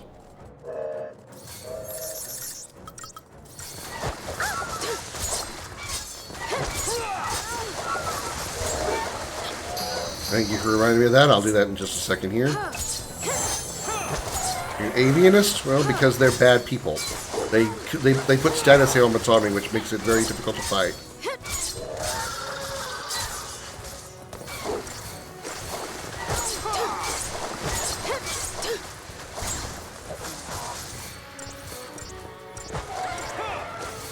There aren't people though. I mean, they're. I don't know what they are. I mean, I assume they're like. They do have like some sort of like mechanical parts on them. So I assume they're maybe Pulsian machines. But they kind of have bird features to them. I don't know. I probably should actually check the bestiary and see what it says. See if it calls them like feral creatures or something like that.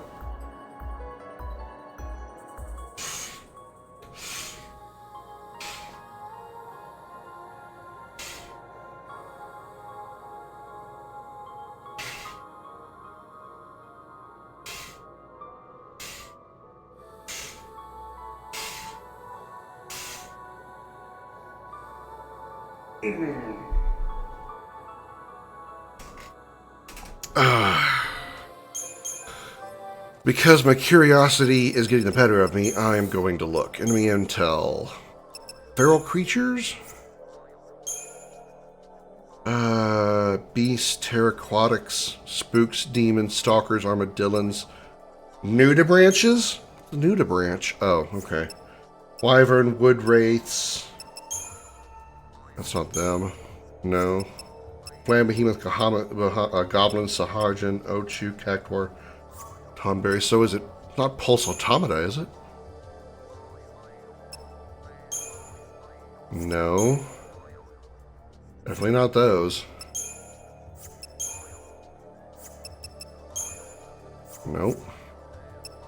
Not Seath. Others? Nope, definitely not that. Militarized units? Cognospeeders, armatures, razor claws? No. Armadons, annihilators. They're not soldiers. They're not Seath, they're not pulse automata. What the hell are they?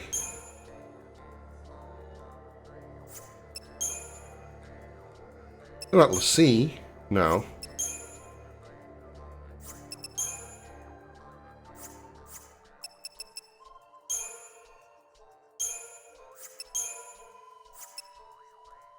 Golems, cognospeeders? No.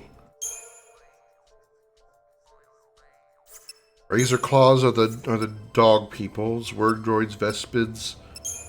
No. Leeches? No.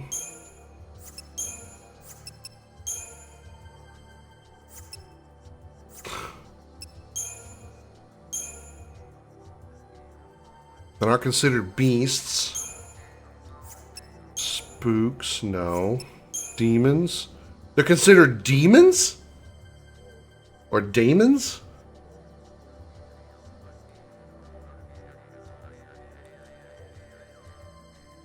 Okay. Okay.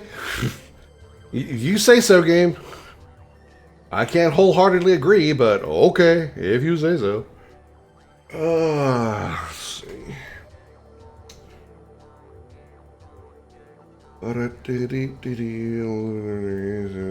Oblivion. I suggested Oblivion. I don't think I'm going to play that, actually. Sphere. I played that like a billion years ago, but but not very long because I was expecting it to be something different. I wasn't expecting it to be a side-scrolling game. I thought it was going to be like an RP, like a JRPG kind of thing. That's Bartuous Evans. I already know that name. Anyway. Yeah, I played it like a long time ago when my girlfriend and I had a PlayStation 2, and I got it thinking it was like a JRPG because the visuals, like the box art and stuff, made it look like it was a JRPG of some sort, or an RPG of some sort. But when it was something completely different, I was like, nah, I don't want this. So I didn't really give it like a good fair try. That's less weird than some of the Pokemon color classifications. Yeah, that's true.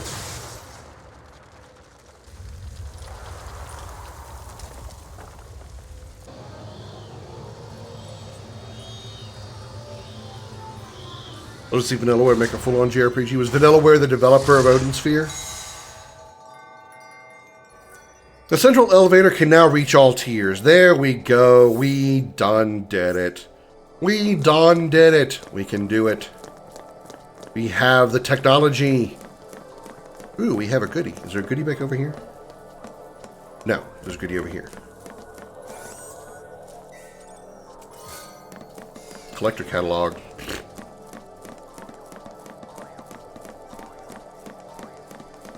Yeah, no, I'm pretty sure I have that one written down. That name sounds familiar. Unicorn Overlord. I can't word! Fuck!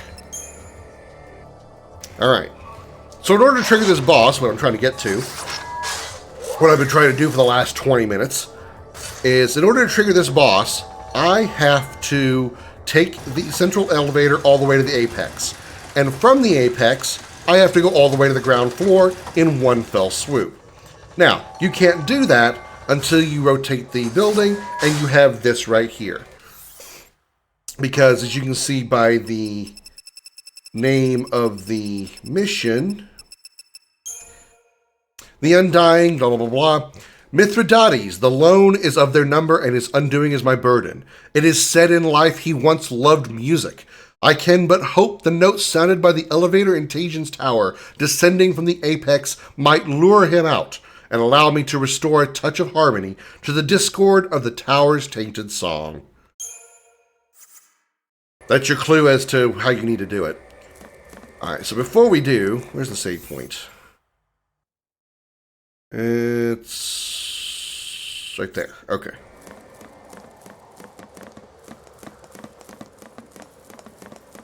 I'm really glad that even though you change names, you got to keep all your space bucks.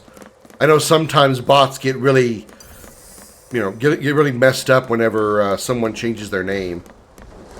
Motherfucker.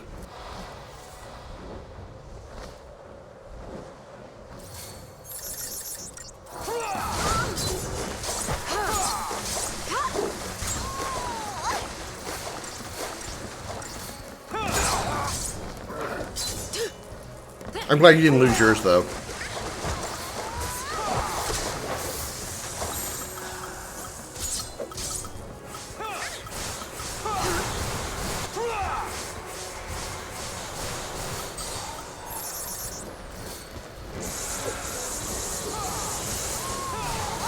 I had thrown a pissy fit. Well, luckily I can always restore that. I would just have to like go find your original name and then manually put in the points. It'd have been doable.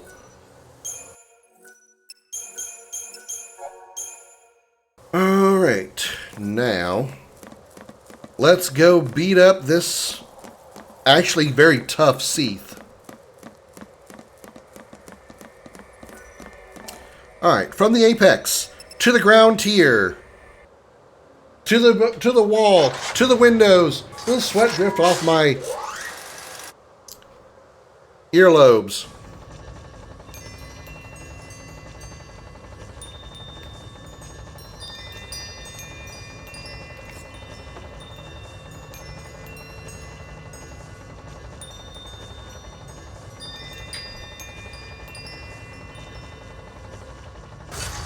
One really weird problem I had with the Unicorn Overlord, so I actually really like the game system. I can elaborate if you know how it works, because it's not like other strategy RPGs as far as I know.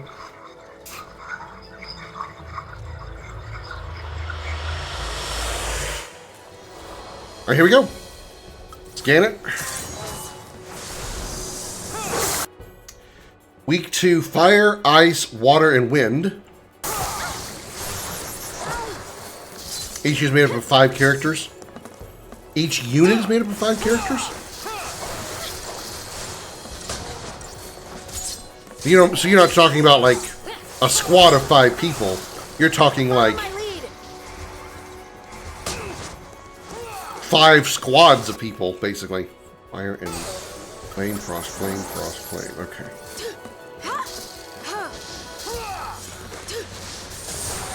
You're doing 5 characters, so just like. Oh, God. Oh, shit. Oh, fuck. Somebody get up. Renew. Woo. Okay, that's about to go bad in a hurry. Double comm Rav now, please, so we can kill this guy. Fuck. Okay. Ow. Just like that. Okay, let's try that again. I think this means you'll use way more characters than you otherwise would in something like Fire Emblem, but it didn't turn out that way.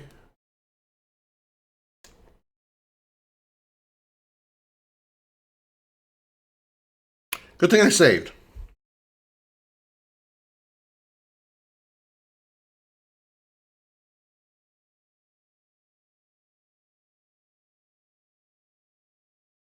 See what I mean by the game crashes? That's why I try to save as often as possible. I don't know if it's the texture mod or if it's just just a problem with the game. But instead of starting not even at endgame that let me clear almost every map with just 2 units.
Damn, that took a long time. What the fuck?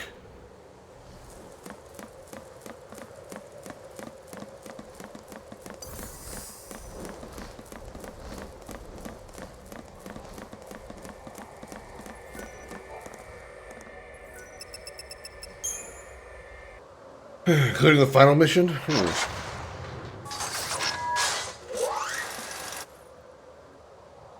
I mean, that's... With the right setups, that's actually not uncommon. Flyers are open? Oh shit, I didn't scan him. Have to scan him first. Alright, now we do double wrap sab. Okay, then that happens. Like that. Oh, alright. Maybe we need to start with double wrap sab. The time I'm wasting with Commando, I probably should be using to debuff him.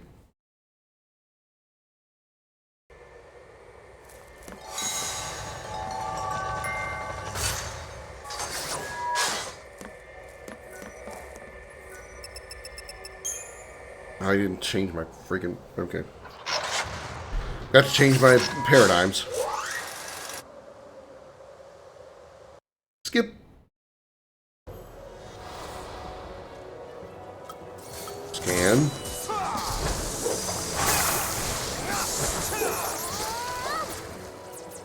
Ruin, because I'll probably be able to hit that better. More round of that, and double wrap sab. 2, 3, 4, 5.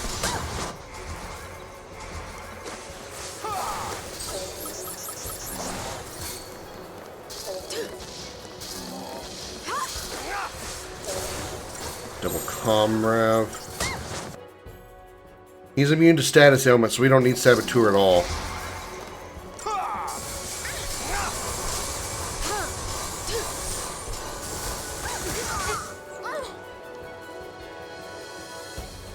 Just like that. Whew! This guy's a bitch!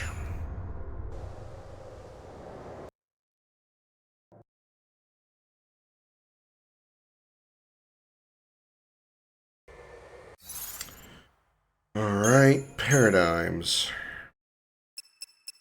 Or with Rav Sad, we'll probably have to switch to ComSend Med relatively quickly as well.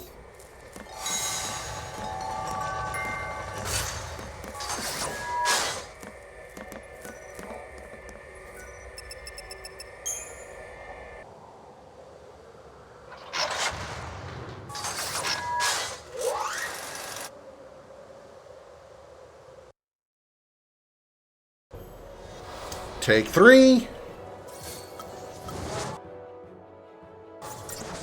Scan first.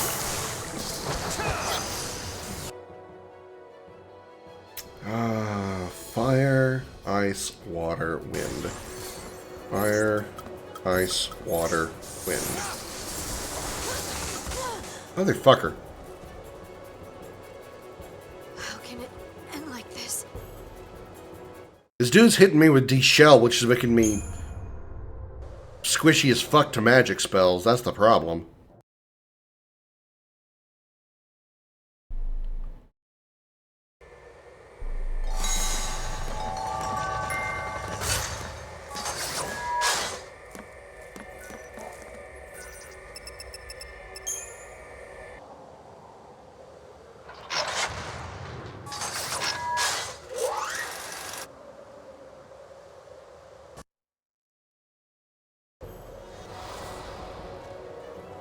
Technique scan.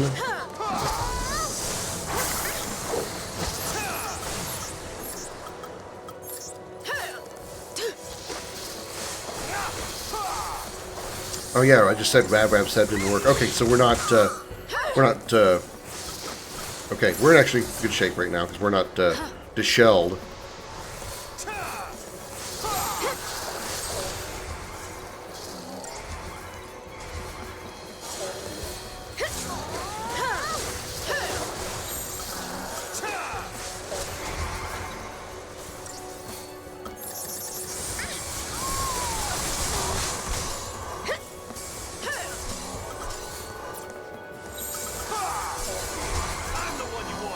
one.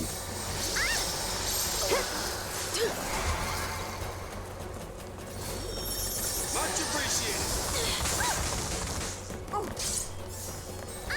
Thank you. Yeah, he's dodging too much. I gotta use ruin a lot more. Okay. Alright.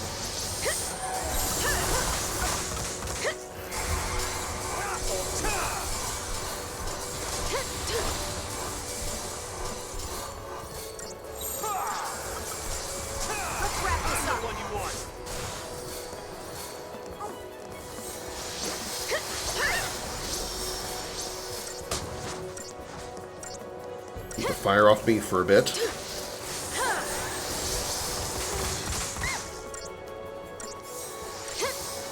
Thanks.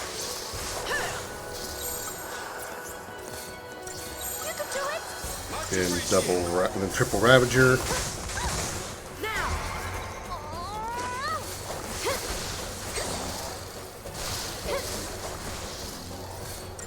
Double Comrav.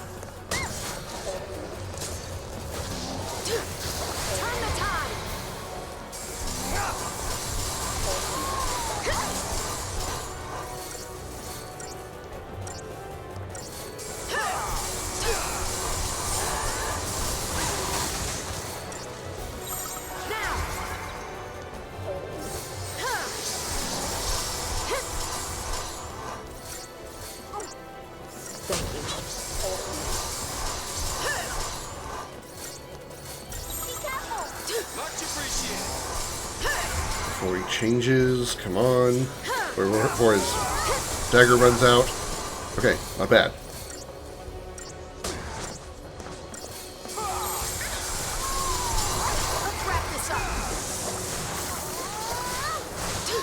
The Neo's gonna be squishy, but that's okay. At least it's not me.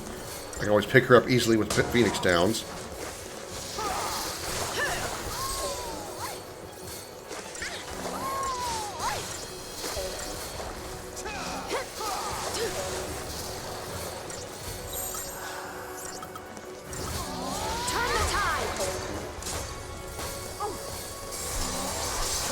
There we go. Didn't 5-star it, but at least we got him. Yeah, 4-star. That's okay, though. At least we got him. Blaze Ring. Okay. One more Undying down.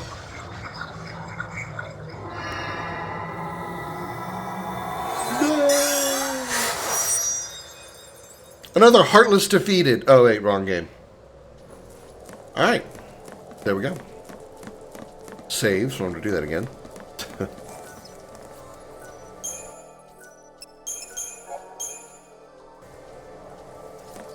And now we are going to go back to, hold on, wait a minute, which floor is that? We're going to go to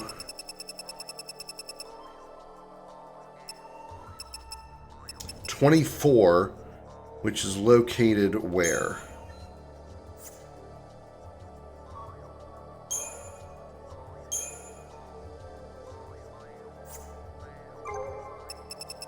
Show details, that's what I was looking for.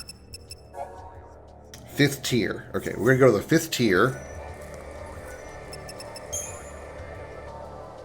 I got the same random faction, Imperial, but this time one of my enemies was Naomi, the Imperial Navy Specialist, so I had to take care of her before I could expand to the sea. Are you doing RE3 Vanilla, or are you doing RE3 Uprising? You doing the Uprising expansion? Darth. Vanilla? Any reason why you're not doing the expansion? I'm just asking purely out of curiosity, not judgment. I don't know if there was like a reason, like you don't like the mechanics of it or something.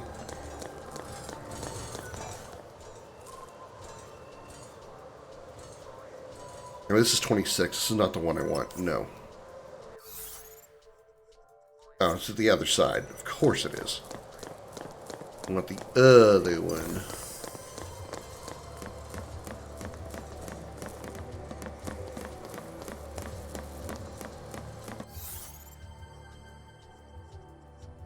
How the hell do I get there?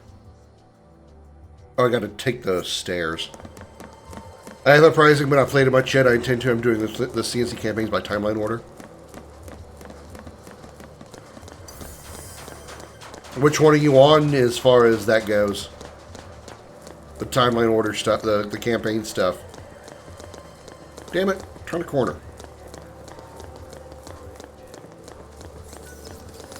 Save.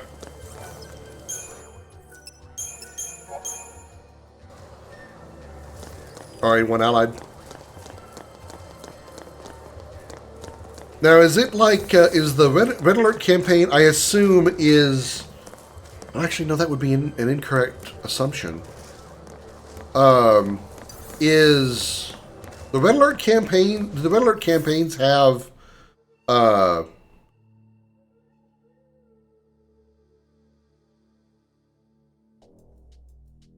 probably can go that way. Okay. Fuck off. God damn it. Do they have, like a canon? I have the wrong paradigm. Okay. I will finish a sentence here in just a second. Okay. Do they have a canon campaign like the Tiberian story? The GDI campaign is always the canon story.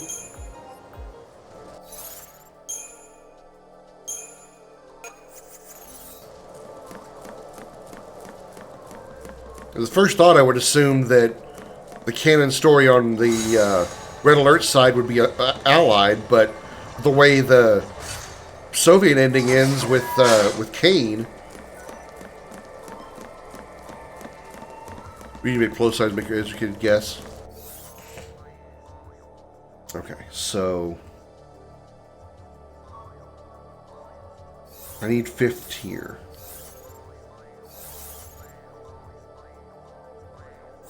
So I take this down to the 5th tier.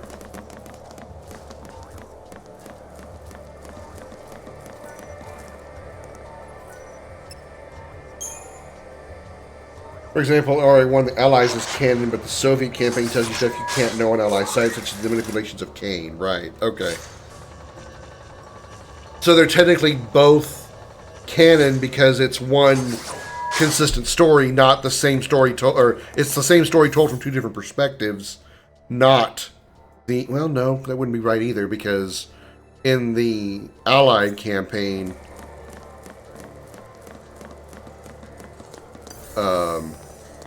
what's his name is killed by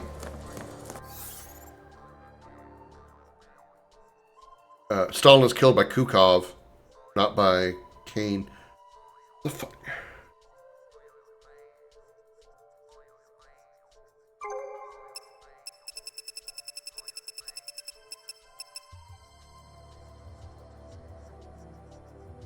How the hell do I get there?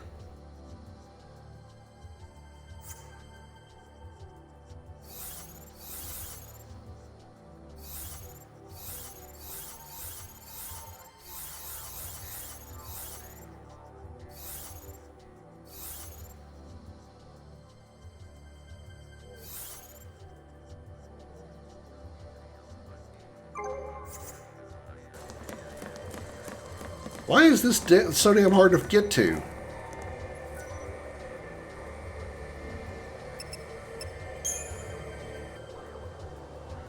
You pick elements from both to figure out the canon. Okay.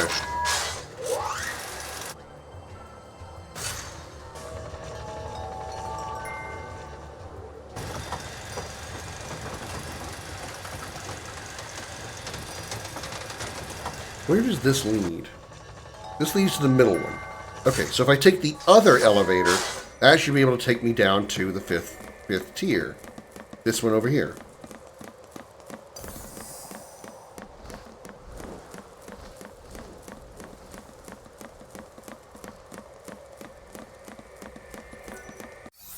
Because I'm doing it, I'm always taking the longest way possible to get to 6th tier.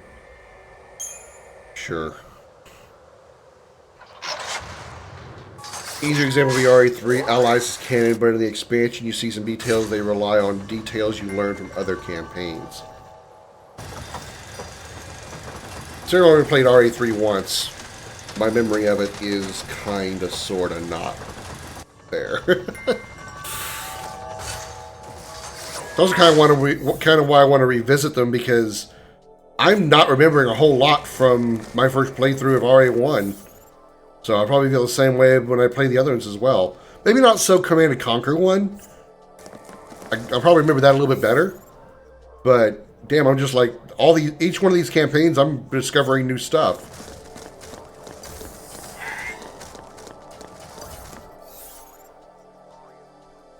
Okay, this is the 6th tier.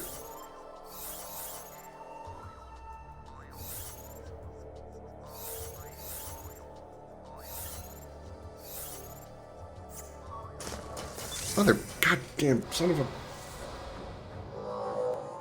Been playing the remaster? I don't play the remaster anyway, just because it looks better. Just easier on the eyes. That was the wrong paradigm.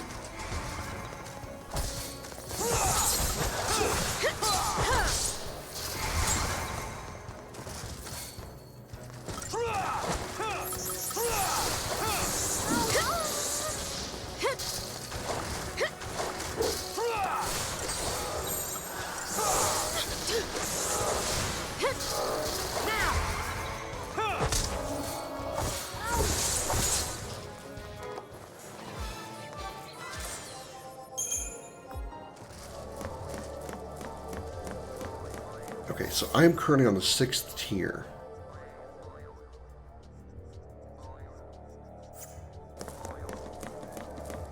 I'm going to take this up, and it'll bring up the elevator. I can pass through.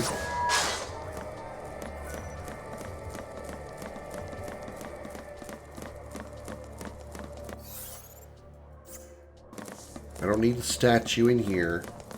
That's just a statue. Right, right.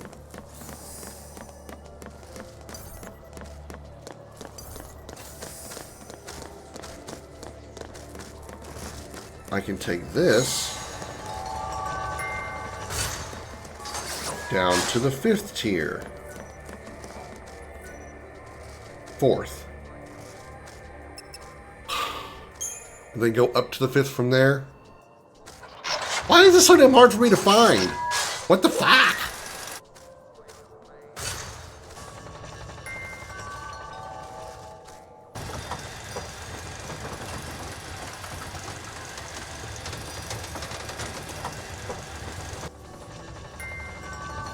They plead the 5th, apparently.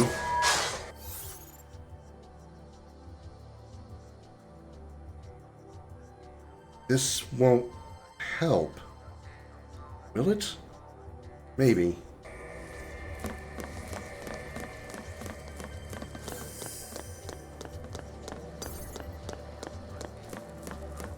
I call the elevator here. I can pass through to go to the elevator on that side, which might take me to the 5th floor.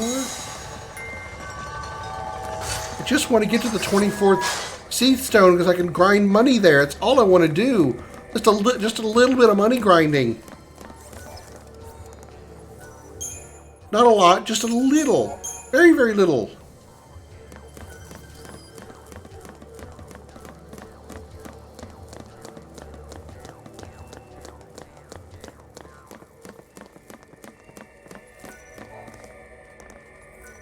Fifth tier! Fucking finally. At least tell me it's the correct side of the 5th tier. Broken ass tower. Making me go 47 different directions just to get to one damn location.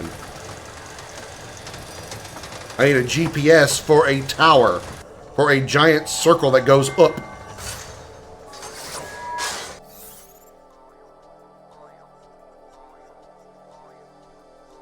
This should be it. This should be the 24th one.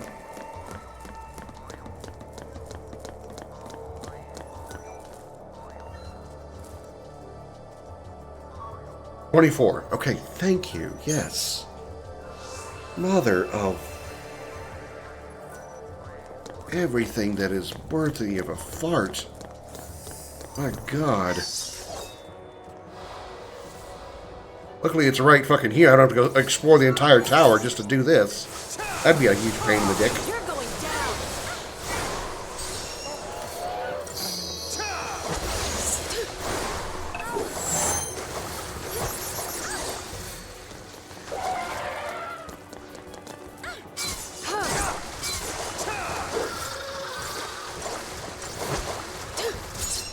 Why are you casting water at it? We've scanned it.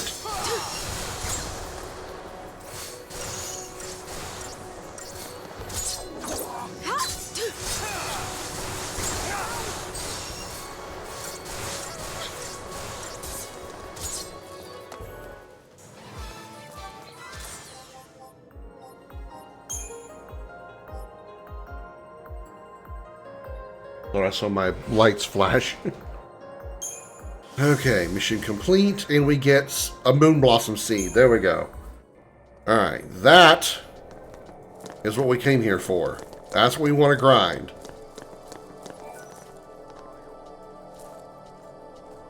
Gonna grind this a little bit. Luckily, it's like right here. So, yeah, just talk to this. Then you go fight this.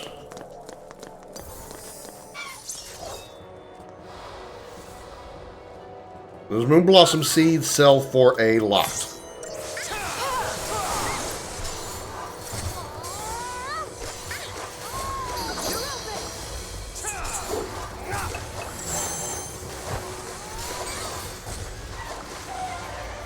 Target acquired.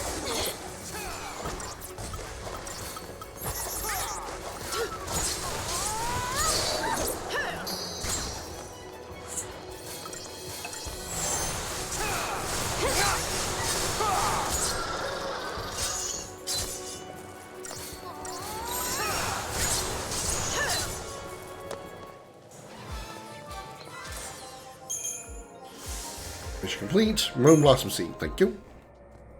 I'll do this like 3 or 4 times, then I'll just go sell them and see what I get for them. I know it's a lot. Not like, you know, not like I get 1,000,000 out of each one, but it's a pretty good number. Way more than trying to sell those gold dusts that you get from doing those,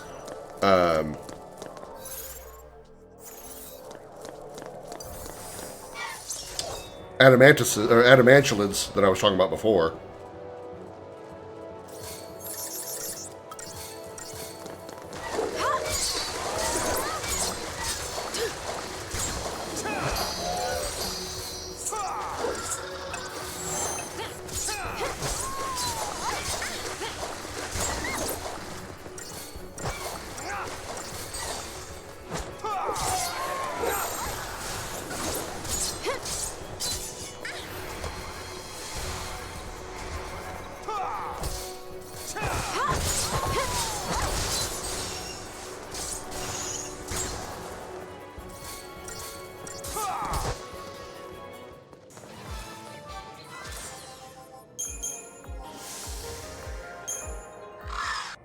Alright, that's 3. Where's the nearest save point?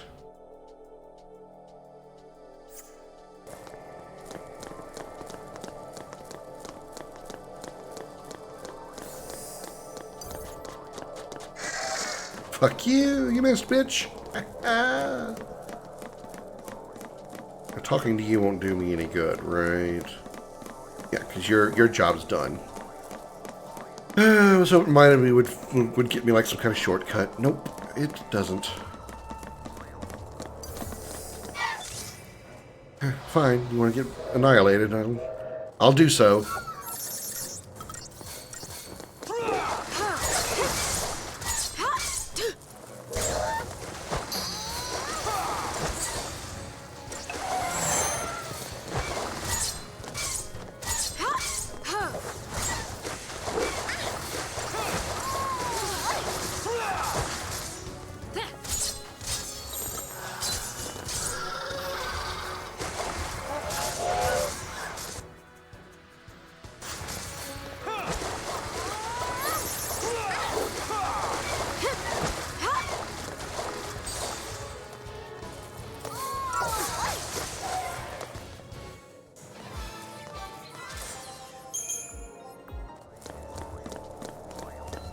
Okay, let's take this.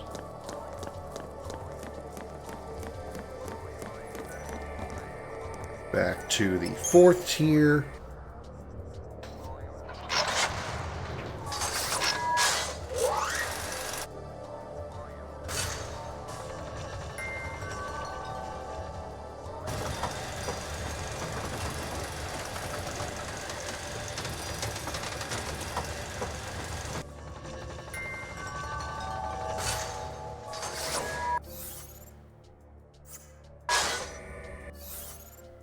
There's a save point right outside here. Okay, good.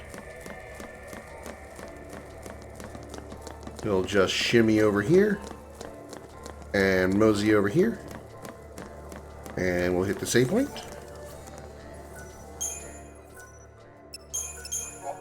And then let's see how much those things sell for.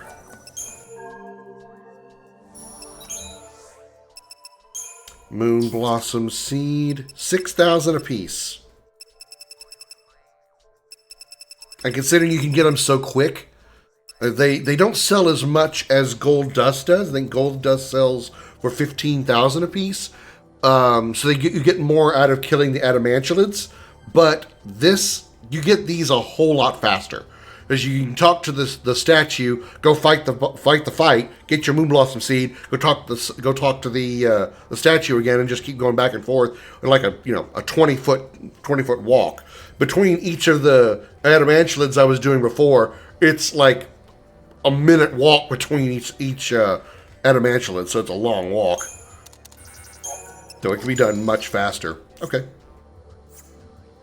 worth it.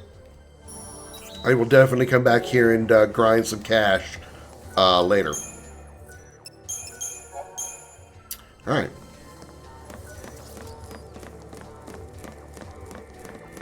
Now we take this one. Okay, so we take this to the... Okay, alright. So you got to take the center elevator to the 4th tier, and then take the other elevator to the 5th tier. Got it. Okay, at least now I know that as well. So I don't have to do all that running around that I did. Rather, I should say, take the outer elevator, because the central elevator takes me to the 4th floor, but doesn't let me reach the area that I need to get to on the 5th floor. This one does. Well, this is the central elevator. Whatever. 4th floor it is. I get it. Got it. Understood. Just get the fuck out of here. It was way more complex than it should have been. Let's head to Vanille and Fang's hometown. Go through an area that is absolutely, totally, completely not snow at all. Even though it looks like snow. It's not snow. I don't mean the guy. I mean like the snow is in the weather.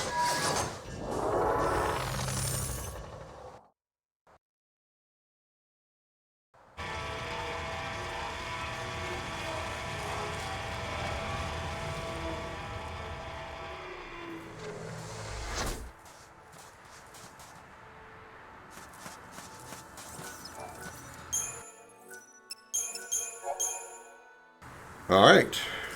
Yeah, see all this lovely atmosphere? Yeah, it's not snow, believe it or not.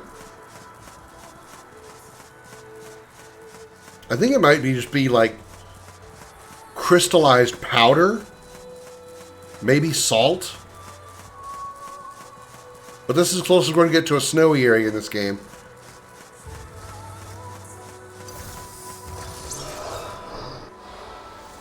I love how the music doesn't change for the fights either because of the, the situation.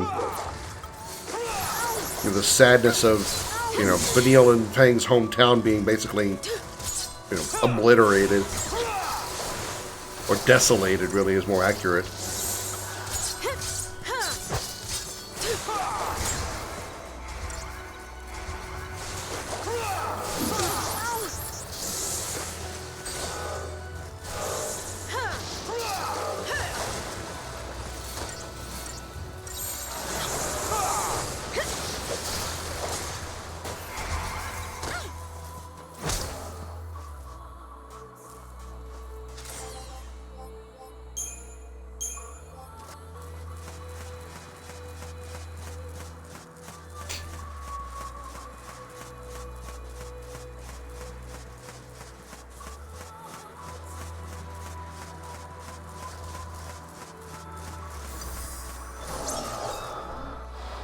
Of course, the place is covered in Seath because everybody's probably turned into one. Well, that's a Taxum. No wonder this guy staggered so fast. It's not even a vampire. It's a Taxum. Taxums are much weaker.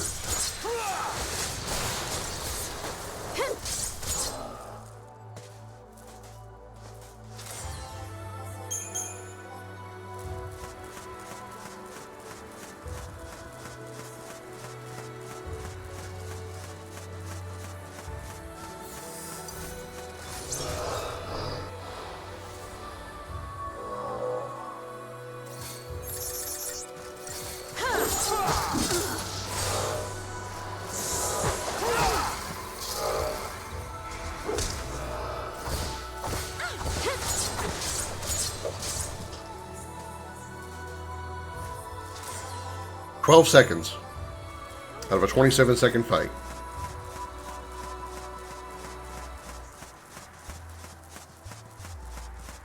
Well, I think you've said 500 years, Vanille. I mean, been more than 1 or 2. Promise you that. Dark Crystarium's still only stage 8. Really? Is the boss after the boss into this area? I thought the Crystarium happened at Dahaka. Not the case. It's after it's the boss at the end of this area. Clearly.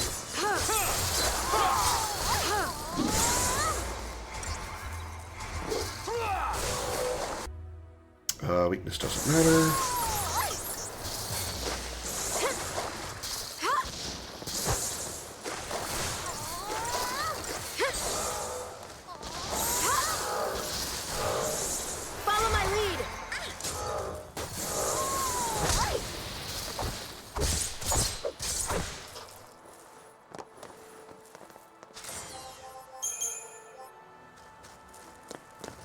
Whole bunch of Seath dudes on this street. This is called Seath Boulevard. Sorry, too soon?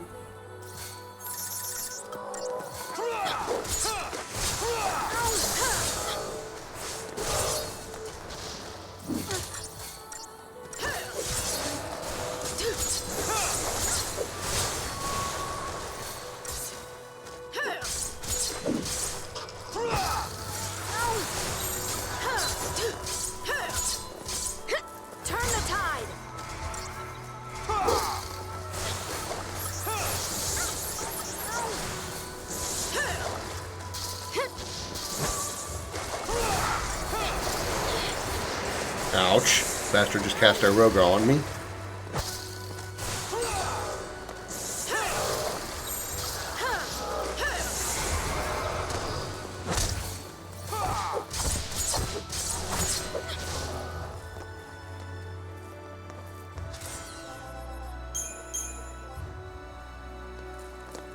Anything over here? Yep.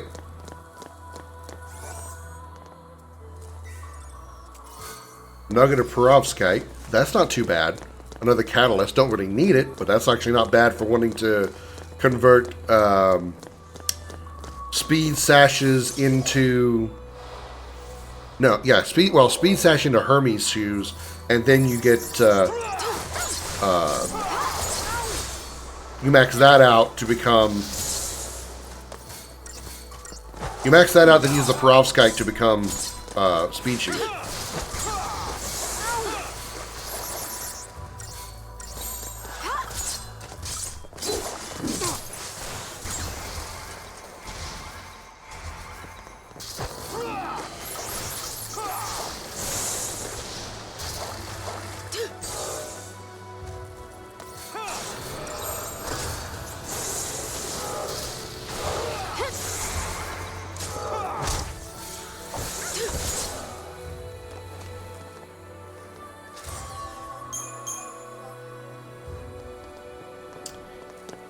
Oh, this is a teleport Seath Stone, so we're going to do this one. Ceratosaur, Erba Village proper. Alright. This time-worn ghost town is Erba? I hardly recognize the place. Could the Ceratosaurs I've been sent to destroy have done this? And even if they did, what purpose will it serve to eradicate them now? Are the Foul Sea planning to raise a new village in this white wasteland? Well, whatever they intend, I suppose I'd better get to the harbor where the creatures nest.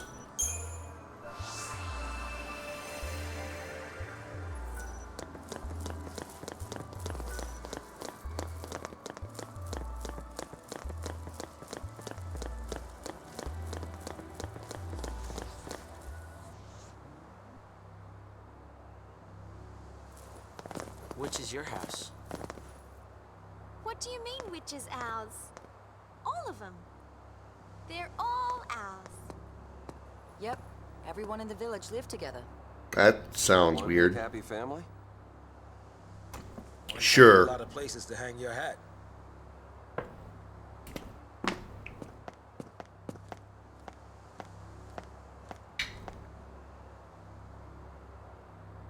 We're back.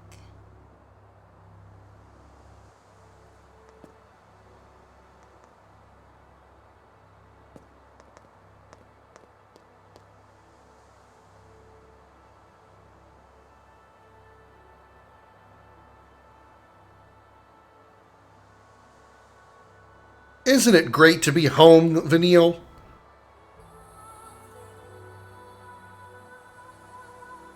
So, you want to take a look around?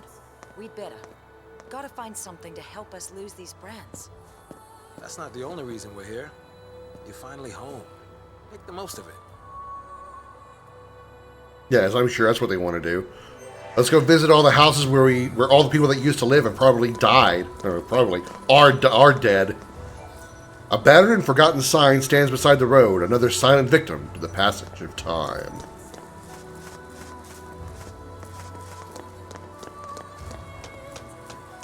Each one of these homes has a pretty big seat in it, if I recall correctly.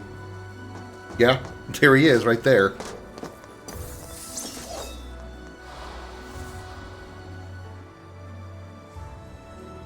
This one we've seen before? It is. Okay, so we can just fight it normally.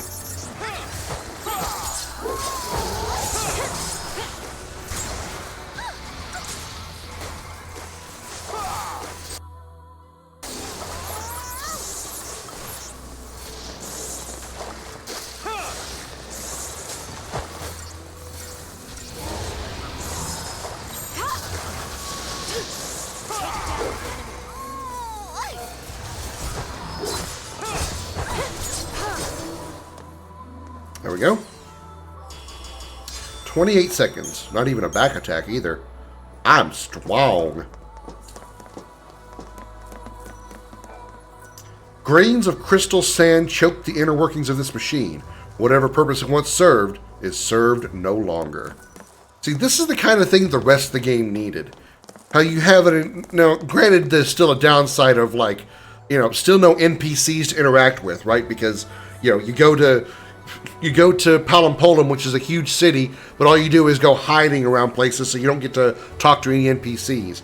You go to, you know, every other part of the game is just long, narrow hallways and no towns or anything, so you have no NPCs to talk to. Here, you have an opportunity to visit and talk to people. Even when you're on the Palamecia, you can talk to your teammates there before you jump on the mission to go rescue Saz and Vanille from the. Sorry, you weren't on the Palamecia. You were on the cavalry ship. You were on Sid Rain's ship before you go to the Palamecia to rescue Saz and Vanille from them. You can talk to your teammates there and, like, you know, Ridiel or whatever that guy's name is, Rigdia or whatever, and Sid some more. But that's it. You don't really talk to any NPCs. And you come here to another actual town. But, of course, nobody's here because everybody on Grand Pulse, or at least in, like, Erba, is dead because it's been 500 years, right? So, you know, opportunities to, you know, expand the world through proper RPG means like NPCs and, you know, even somewhat slightly more important characters than NPCs that are still just, you know, dialogued characters. They don't use that here because they always have a convenient excuse. Palampolum, you're going underground because you're trying to hide. You come here to Erba, everybody's dead. You know, it's one of the things that makes the storytelling of this game not good.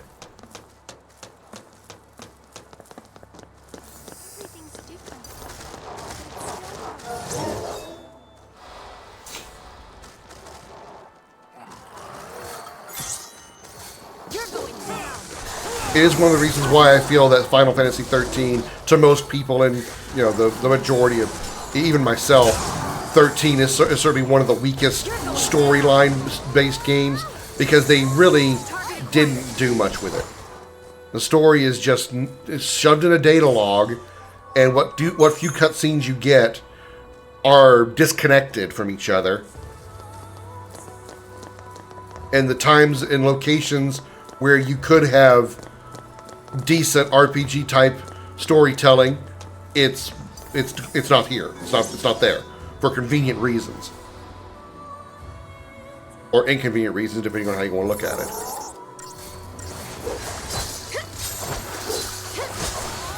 It's like they didn't want to program NPCs, characters, and dialogue, so after the opening sequence in the Hanging Edge, where you can talk to a few people, and again on the cavalry ship, they're like, yeah, we don't feel like go through that trouble. Let's just make the excuse that everybody's dead. Because it's been, 500 years.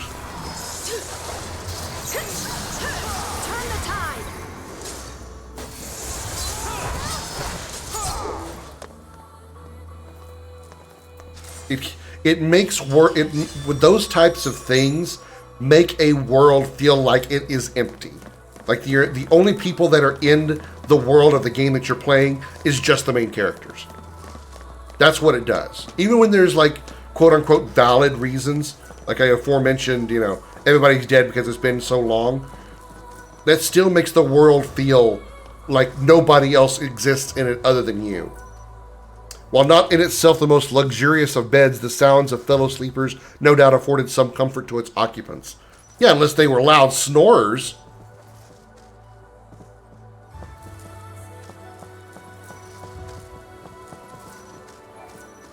Whimsically colored boxes flank the shattered mirror's frame. Some young girl's treasure chest, to be sure. But Neil, does this belong to you?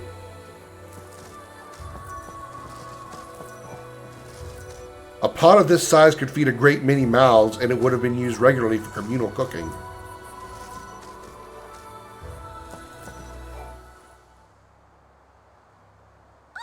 Bhakti! Friend of yours? Yeah. You're okay. I was worried. Huh? He wanted to say goodbye. He's not ready for the scrap heap just yet. Bit worse for wear, yeah. Nothing I can't fix. Just need to track us down some parts. Benil's robotic pal Bhakti is in dire need of repair. You should be able to find all 5 of the necessary replacement parts within the village of Erba. Convenient side quest is actually kind of good. I mean, and by good I mean it actually gives you some pretty decent rewards, if I recall correctly. Like some of the stuff you can get is actually worth a lot of money. This Chocobo doll was likely a village child's fond favorite. Its well-worn stitches show evidence of repeated mending.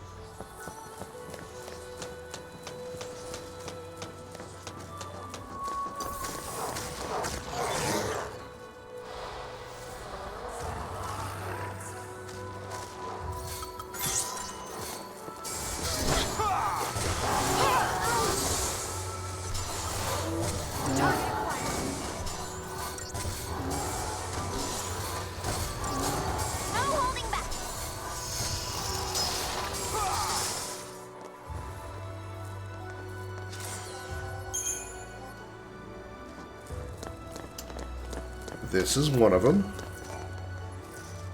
You obtain a power cable. Remaining parts needed 4. There's one up here. We see them all on the map. We can see those 2.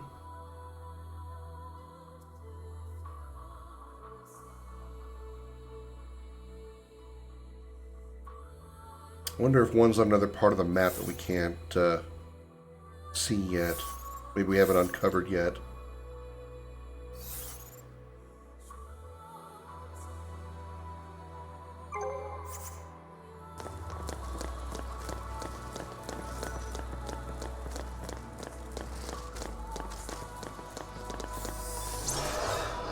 Did I sneak on this one? Ha, I did.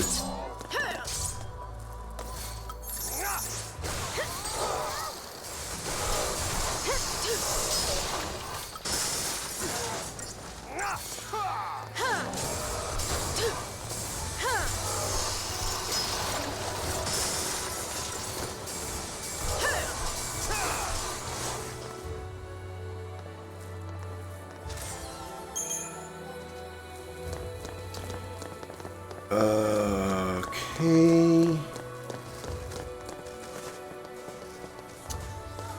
I believe we have to jump on. Oh, is it behind? Maybe it's behind the bill. I'm thinking of the jumping. I'm thinking of is 10-2 or 13-2. You can actually jump in 13-2 onto some objects.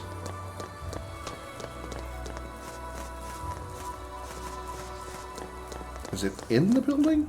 Yeah, it's gotta be inside. Gotta beat this guy up again.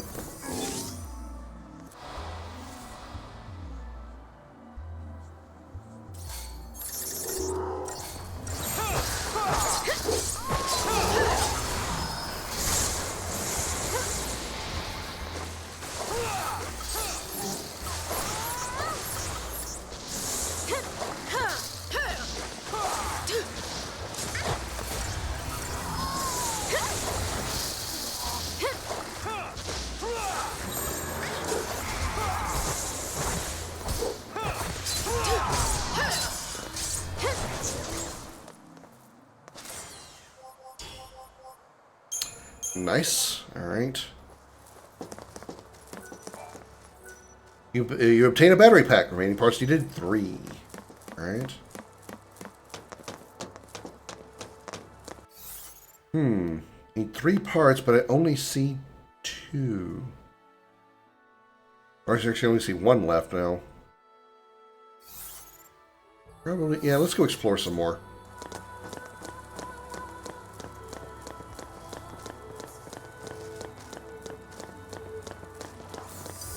Exploring is bad. Well, there's not really a whole lot of places you can explore.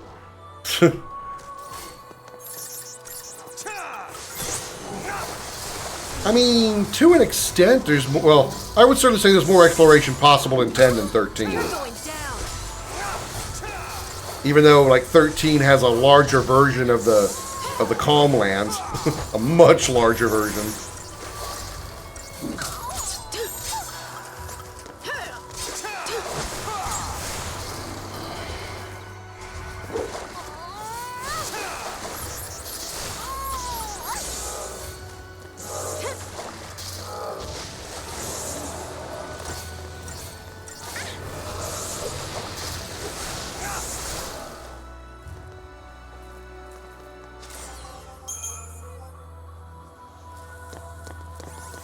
The item. Heavenly Axis. That's a weapon for Vanille. Is it any good? It does improve magic, which wouldn't be bad, but that stagger lock, though. Eugh.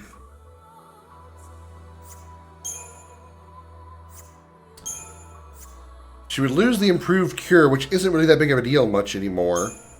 And she would gain Magic Wall 5, which isn't bad either. Okay, yeah, let's go ahead and change that for the Pearl Wing Staff. I'm glad I kept that. Okay, let's keep a rolling. Our mark is kind of close up ahead, so we can grab that too. We'll have a fast travel back here to Erba, should we ever want or need it. Tag. Hello. Name's Krim. How you doing? Ready to die? Well, here's the question. It's too late. You're dead.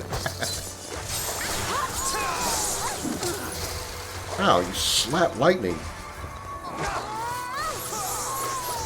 Only I can do that. Giggity. I wouldn't dare do it without her permission. She'd beat the shit out of me.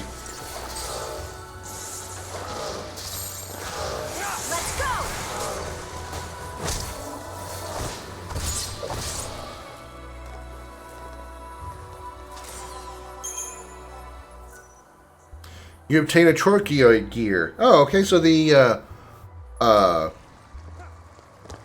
was one of the parts I needed. Alright, I didn't know that the Seath had that.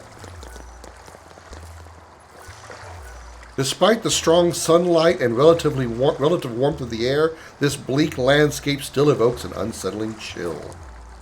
Yeah, because everything is fucking dead. Very depressing.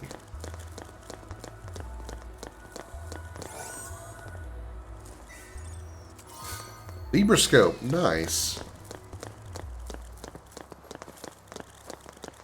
I assume this is probably the same. Feeling as dead as Lightning's emotions? Nah. Nah, she gains some personality and emotions by this point. You know, we've already seen her smile. Target acquired.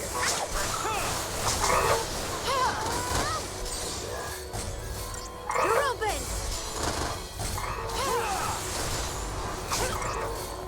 You're open. We kill all these ceratosaurs, and I will get right to your redemption, Evan. There we go. 19 seconds.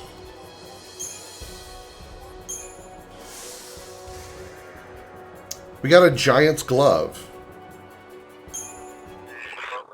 What does that do? Completed all mid-level Seath Stone missions. Cool. What does a giant's glove do? Oh, resist to brave. Whatever. Whatever. Debrave. You can't debrave Lightning. She's too brave.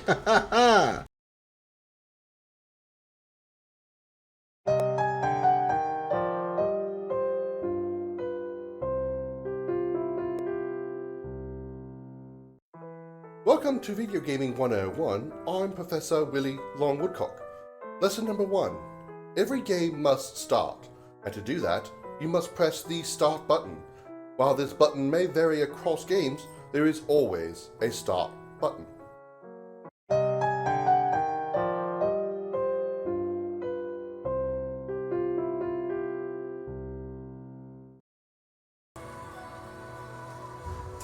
It gives Lightning a bigger... Well, I mean, she's not like, you know, super small here, but she does get an upgrade in 13.3. So I've read.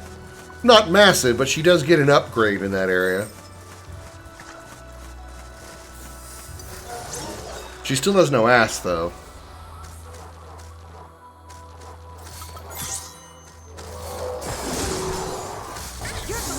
There's a hilarious skit in Tales of Xillia revolving around bazongas. You're open. I'm trying to remember. I feel like they did that too. They did that in Tales of Vesperia as well.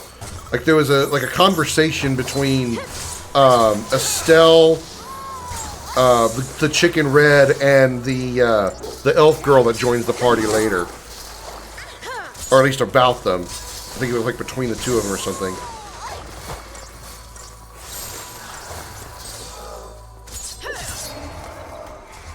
Considering those games are, you know, heavily anime, I'm not surprised.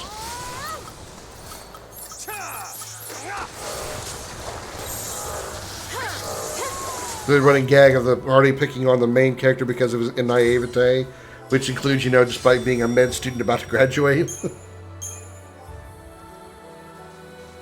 Alright, so if I go this way into the school, there are monsters, as well as the last item I need.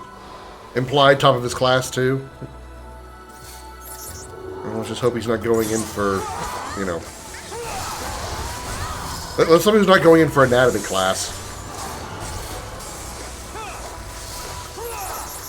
Maybe so there's some other type of, you know, med school degree, like anesthesia. Anesthesiologist.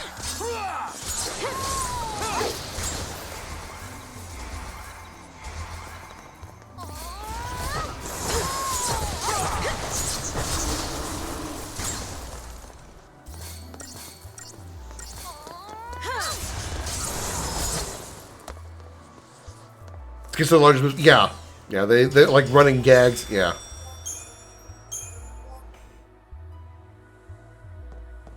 There's a lot of conversation about the dog that hangs out with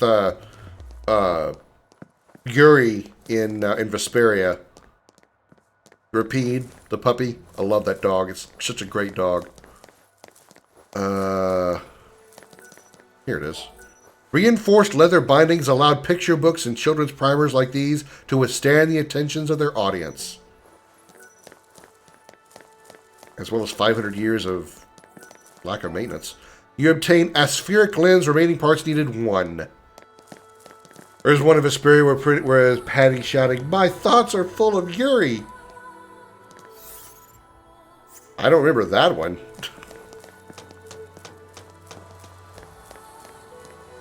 Oh, there's a Seath Stone here. Alright, I don't remember that one. This is where we see one of Yule's deaths, if I recall, from 13.2. Pleiades High Powers, new weapon for Saz. These flowers... Than I remember, even though no one's here. Kind of surprising. These flowers are still alive, even though the flowers of the rest of the area are, you know, wiped from existence. Yeah, this would be kind of cool. That your schoolhouse leads out to the ocean. That would probably be pretty cool. You know, hot summer day, you get done with school. You just go. You bring your swim trunks with you. You swap into your swim trunk. Just go straight into the water. That makes school somewhat bearable. I mean, the school's probably already hot as it is. Like, I have a doubt there's air conditioning in this place, but Granted, we know she means the character Yuri, but that's wildly unfortunate naming. Okay, where is the last piece, I wonder? What if it's in another enemy? Another Seath. I don't actually think I've ever gotten all of them before. I know the reward for fixing Bhakti is really good, but I don't think I've ever actually done it before. As long as, can I mention prior, it ends with the MC shouting, "Teach me about bazongas." Wow. I mean, I guess you can be book smart, but not technically street smart, so to speak. You know what breasts are, but you don't know what bazongas are, more or less, if you know what I mean. These carts seem to have been common in Erba, functioning to both move materials and as a mode of personal transportation.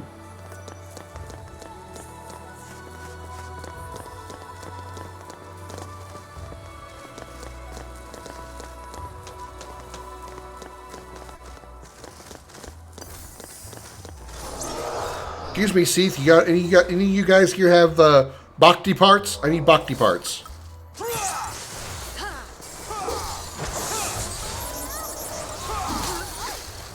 You just teach me as long as you're probably when the old guy in the group gets in on it. Well, of course the old guy does. I mean, every anime has got to have the Roshi, right? I mean, even Legend Dragoon has a Roshi. Even Legend Dragoon has a Roshi.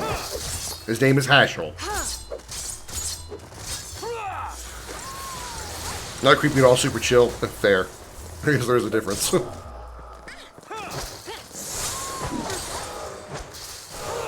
Yeah, that's true. That's true too. Hashel's way more awesome than Roshi, yeah.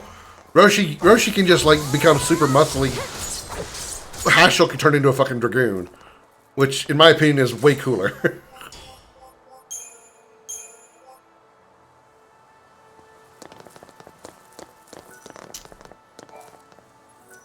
Parched laborers probably relaxed here after a hard day's toil, their exhaustion adding to the savor of long-awaited refreshments.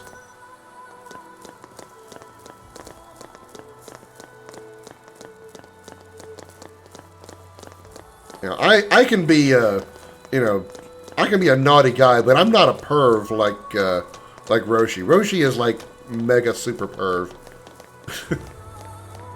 Okay, Fazilia's a butler. Which Tales game did you gift me? Was that Symphonia? Might have been Symphonia. This is a fuel tank, judging by the look of it, but any liquid left inside would surely have been rendered useless by now.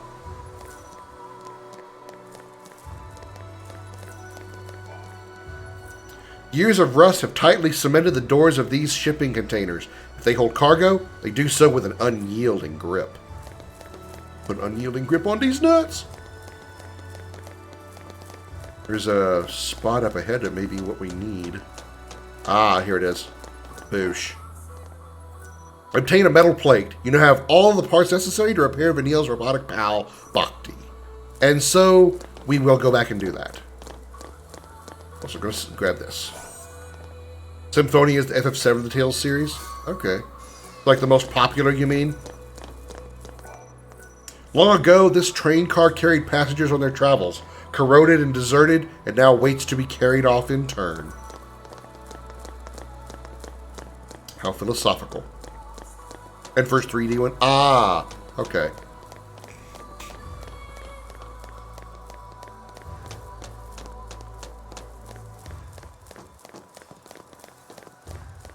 I'm a big fan of games for Abyss and Vesperia. Yeah, Vesperia is the only one I played, and I really loved it. I was expecting it to be good, but yeah, I still thoroughly enjoyed Vesperia. And I have the definitive edition, which supposedly includes extra stuff that isn't in the original game, so I really want to play that at some point. Everybody has problems with certain games over others. There is no such thing as a perfect game. Anyone who claims that any game is perfect is lying. Or how much you may like or love a game, you would actually be more willing to accept its flaws. You're open. Patty was one of the things added in Definitive. I don't know who Patty is. You're going down.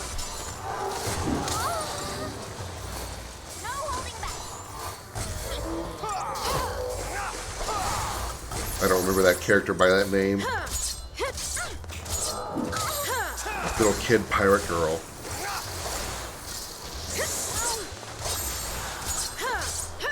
Let's wrap this up.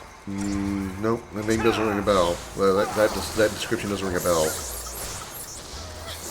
The only pirate girl that I'm thinking of is the one from Eternal Sonata, which is definitely not the same thing. She's not really a pirate, she just kind of dresses like one.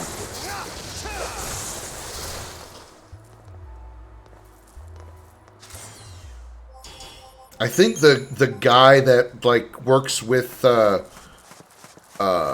like worked alongside of Yuri, like before he left the military or whatever, I think he becomes a party member. That's all. But he wasn't in the original game that way, unless again I'm misremembering.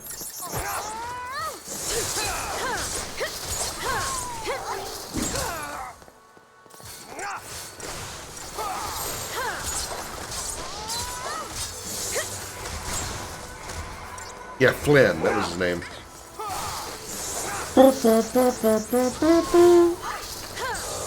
And that's the stuff that I hadn't played yet, is the extra party members, and if there's any like extra zones or areas or whatever, those I don't know about. And it's been so long since I played Vesperia, there's very little I really remember of it, other than like Yuri, the elf girl, basically wearing a bikini, Estelle's naivete. And the other chick who's like a mage.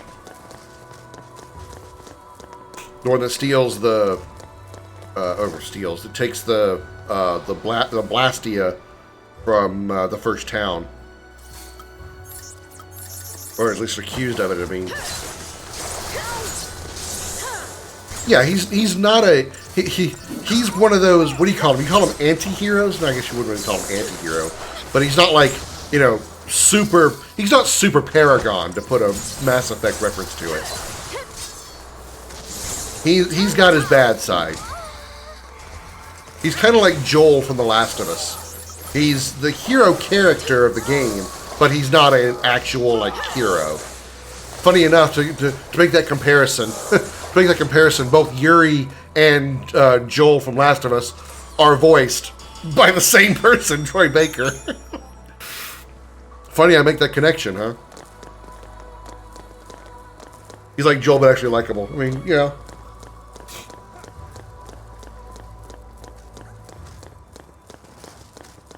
I don't dislike Joel. I mean, I can't really say I would disagree with any of the things that he did.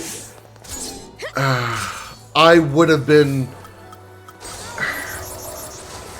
Spoilers for Last of Us 1, by the way, for a game that's like, what, 15 years old? If I was in Joel's shoes and I found out that Ellie was going to go through a surgery that was going to kill her, I would have said, you know what, I know she's already sedated, wait till she comes out of sedation. Wait till she completely comes out of sedation, and let's ask her what she wants. I wouldn't have just straight up said, no, we're not going to do this and kill everybody around. That's not what I would have done if I was in Joel's shoes.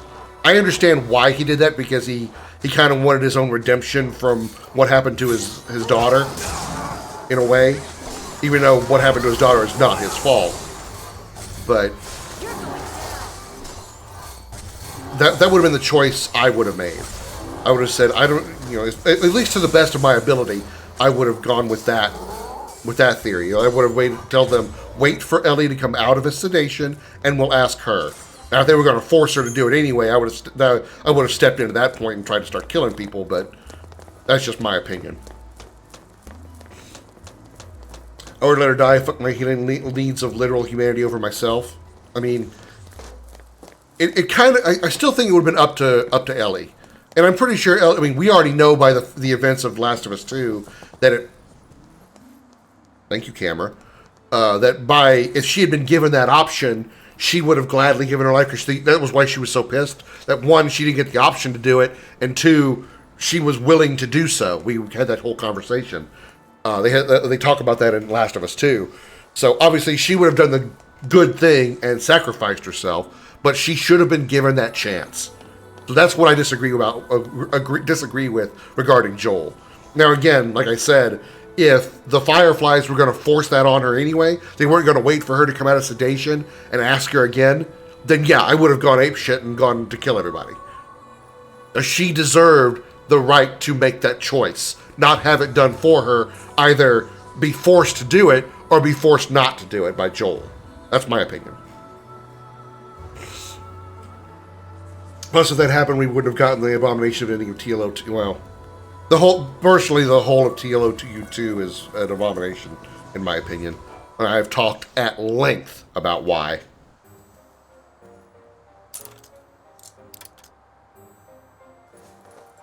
Hey, look who's back. The gameplay is fine. The story is You're a lifesaver, Saz. bad. Nah, it was just a quick tune-up. Don't mention.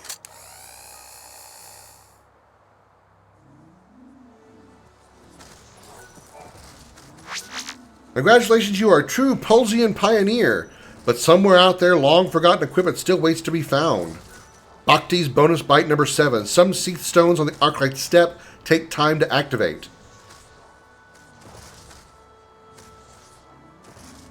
Thanks. Deceptisol! That's actually really good. 2 ultra-compact reactors, that's pretty good too. Gold nugget, that's good money. 5 vials of perfume, not so much. 3 platinum ingots? Damn, this dude just gave me a bunch of money. Took over 10,000 steps from the lower world surface. Okay, cool. Rumor has it that hitching a ride from Celia Springs on the Foul Sea Atomos will allow you to reach a secret stretch of Mahabharata. Already done that. You're giving me some advice that I haven't seen before? Have you triumphed over all the challenges in the Fault Warrens have to offer? No.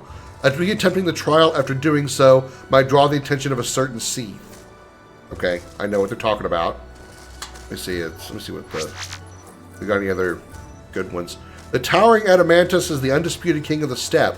Get too close and even a chocobo will turn tail, feather, and run. Yeah. All right, last one. Okay, they're going to start repeating now. It's going to be randomized. Yeah, that last one, if you're riding a chocobo and you run into an animal, it will like lose one of its morale points. But if you hit an Adamantus or an Adamantulid with a chocobo, it'll kick you right away. TLO2 ending surely has to be the modern day ME3. I mean, not really. I would actually say TLO2 ending is better than Mass Effect 3's ending. But it's really just... They said... Well, I'll say it's better. Maybe I don't entirely agree with that actually either. But the problem is... Last of Us 2 in general is just a story told backwards. Then you have no desire to agree or sympathize with Abby's character or Abby's friends or Abby's story because you already know she's the villain. You already know she's the bad guy. You already know what she's done. So your entire time playing Abby's story is just, it's completely pointless because you feel nothing for Abby, for the loss of her friends when they get killed. You know, everything that happens is just like, I just want to get through this so I can get back to Ellie's story and find out what happens after Ellie and Abby meet again. That's all that's happened there. That's the problem. They should have... I didn't want to get into it, but I guess I'm gonna. Last of Us 2 story is told backwards. What they should have done is never included Ellie or Joel in any of the promotional advertising of the game. None of the trailers, none of it at all. Ellie and Joel should have never been in anything regarding the game's launch. The game should have started from Abby's perspective from the stadium, just like you do in the game as it is, and that's how the whole game should have started. And then you go through Abby's story, and you feel empathy and sympathy for the loss of her friends, especially the pregnant one, you know, the dog, and so on and so forth. You feel all these, you feel her emotions, and you feel bad for her and all this, right? And then you get to the part where where Abby reaches Ellie, or reaches the theater where Ellie and her friends are. You show up, you see Tommy there, and you're like, oh wait, that's Tommy. That's Joel's brother Tommy. And you see this random, like, Asian guy come bursting out of the theater. Abby shoots him. And then a moment later after that, out steps an older Ellie. And you as the player, in your first playthrough, are like, that's fucking Ellie. And then cut to black. And then you're like, why is that Ellie? Why was Abby pointing a gun at Ellie? And what did she mean by, we let you live? What is that all about? And then you start Ellie's story. You start it just as it does in the game, where she goes out and starts exploring and whatever, and then she ends up going to that house where where Abby's friends were beating up and killing Joel.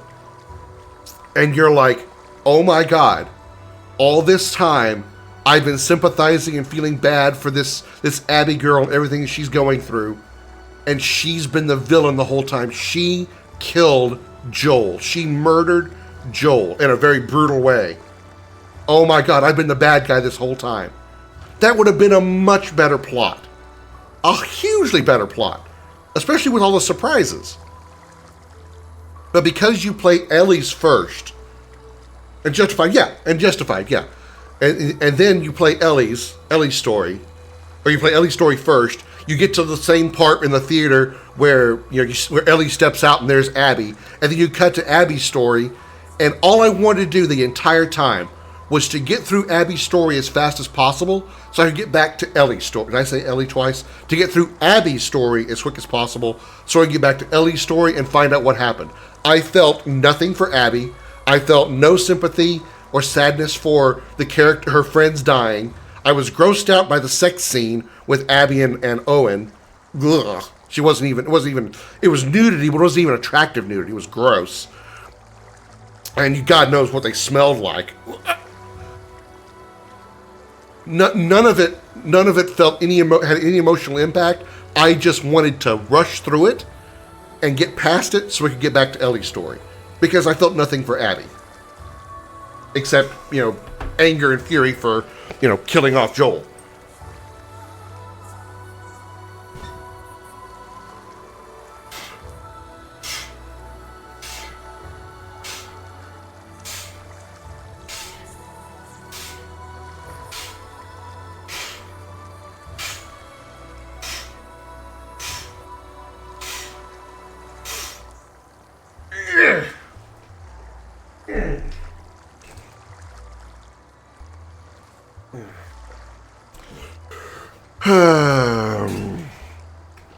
Everything in the final chapter leading up to that confrontation was great. Then she randomly spares Abby. Yeah,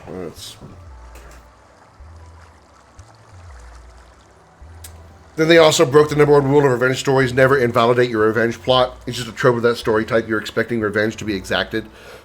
I also had an issue with Tommy as well. When Joel died and Ellie started to go out on her campaign of revenge, Tommy, via some influence from his wife, tried to talk her out of it. I tried to talk her out of going, right?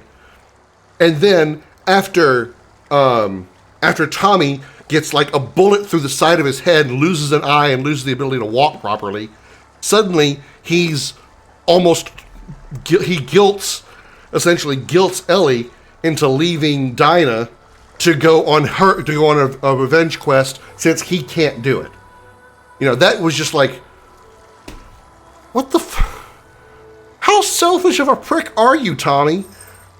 Joel dies and you try to talk her out of it, but you get severely hurt and suddenly you guilt Ellie into avenging you and Joel? Wow, you are a selfish prick.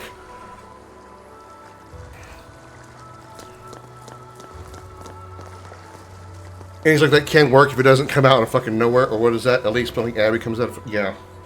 I mean, the only reason that remotely is acceptable, even remotely, is because of the boy.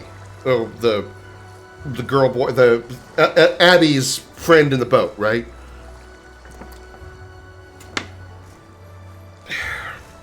It still feels out of character to let her go, despite that. But you know, the whole ending and all that part, to me, really is just another cherry on top of the problems that game had as far as the story. It was absolutely told backwards, and they ruined the chance of it being extremely compelling and surprising to people in general.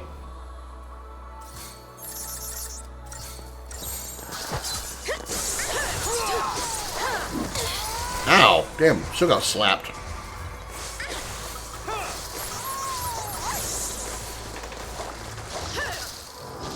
Warm in here. I think it's probably hundreds of people to get to this point, but I'm going to spare the one person that caused me to go on this revenge plot. Yeah.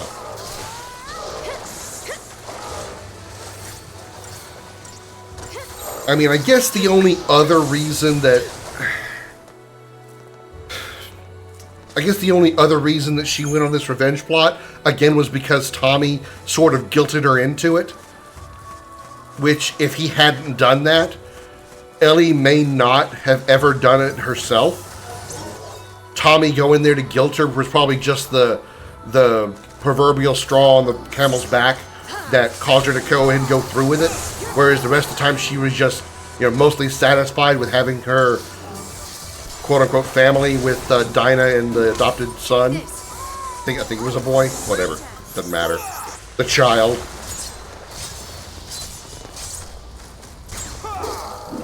Trauma. I mean, I feel the story of Last of Us 2 is definitely the biggest. It's almost like the exact opposite of how Last of Us 1 was. Last of Us 1 had a fantastic story and at least, you know, mostly fun gameplay. I feel like 2 is the other way around. 2's gameplay was really good, but the story was just it's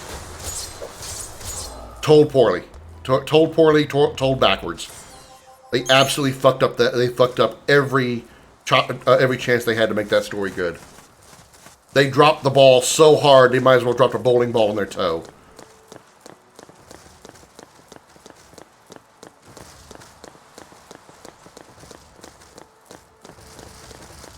Well, I mean, they sort of left it open-ended with that ending with the end of 2. I mean, now, you know, Ellie walks out of the home, probably going to try to go find Dinah again or something. But then, where's the revenge plot come from, or whatever they plan to do? You know, like, what are they going to? They still haven't done anything with the. That was the other thing that I think bothered me about Last of Us 2, is that with the exception of it being in the world of Last of Us 2, and the occasional like interference from the infected. The infected were not even a plot point in that game. Other than they were there sometimes, and they were, there was still a post-apocalyptic zombie world, more or less. The whole point of the infected was completely gone from the story. The infected were a major part of the story, and that it didn't exist. I don't even think any of the main characters that you encounter in the game came under any danger of being like bitten or infected. Whereas like you had the chick at the beginning of Last of Us 1, who is Joel's like girlfriend, whatever. What was her name? Not Tanya, but something like that. And then there was the boy of the brothers that joined them a little while later. He got bit. There was no other danger of infection. The zombie storyline was completely non-existent.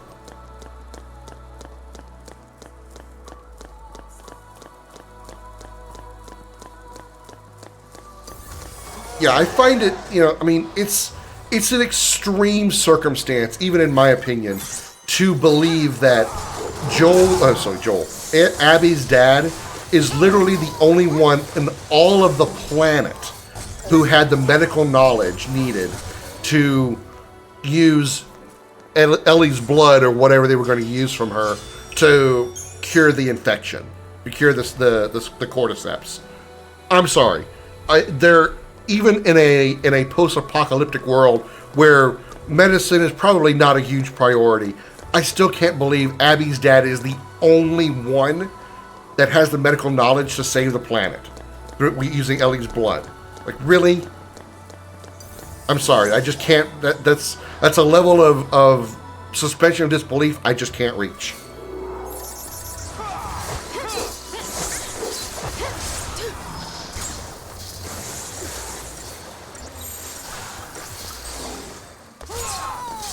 Because I also have to wonder, like, okay, how much of the world is infected? Is it just the United States? Because all of the games, or both games, take place only in the U.S. Or, like, you know, U.S. and, like, I think, was it Canada in one of the games? I don't think so. I think it was all literally in the U.S. Is it only the U.S. that's infected? If it is the whole world, then even so, again, how is it that Abby's dad is the only one who knows how to cure it? There's got to be somebody who's got some doctoral sense to be able to do it. I can't believe there isn't.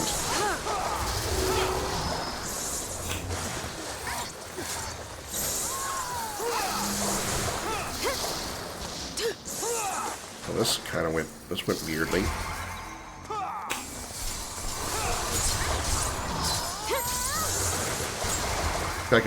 This guy got his barrier back up while he was still staggered. That shouldn't have happened. His shield's supposed to stay down until the stagger ends. Why'd he get it back?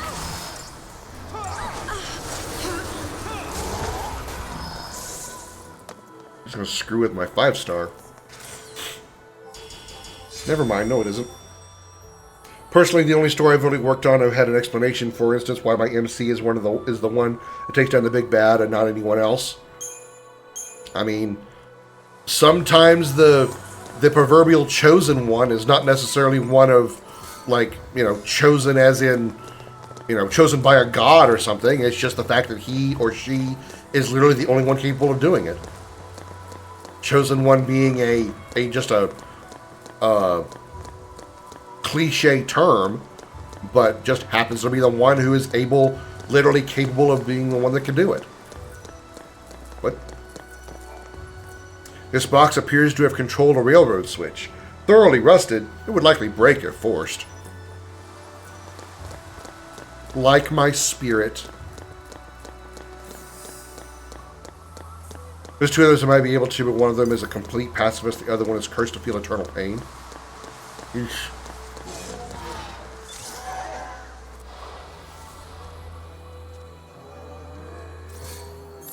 Oh, I need ruin. These guys are gonna dodge. These guys are gonna do what Gohan can't do and dodge. Why didn't you dodge? Blech. Why is dodging a subroutine? It's not that complex. Piccolo looks over at Gohan.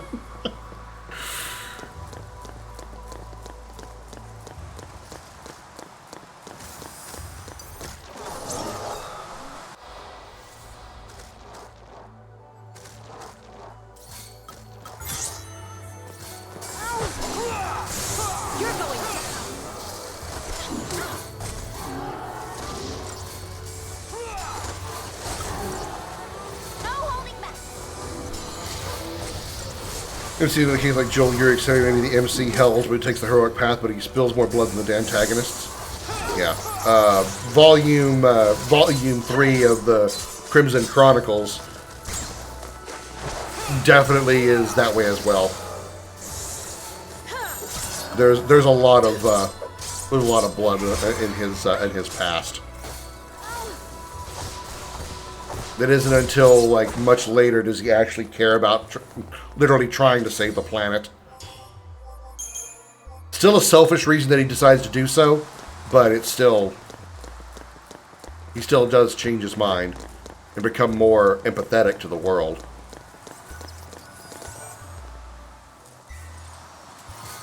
Ether Sol. Alright. Our next boss fight's coming up.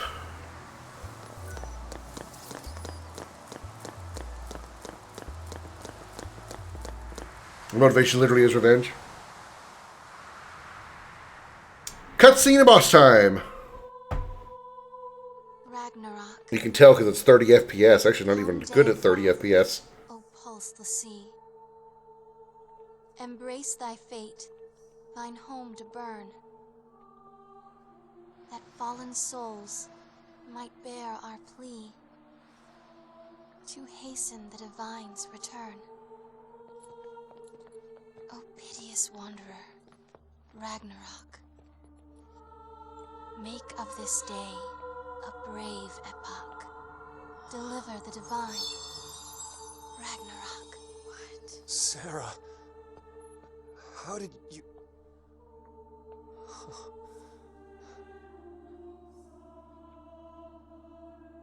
I was waiting for you to open your eyes.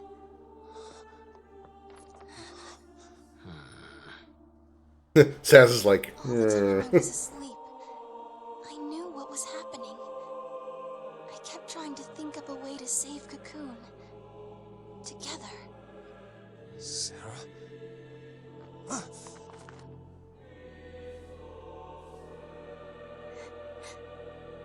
You get it now. There are no gods with miracles to save us. No matter where you look. That's why we have to call one.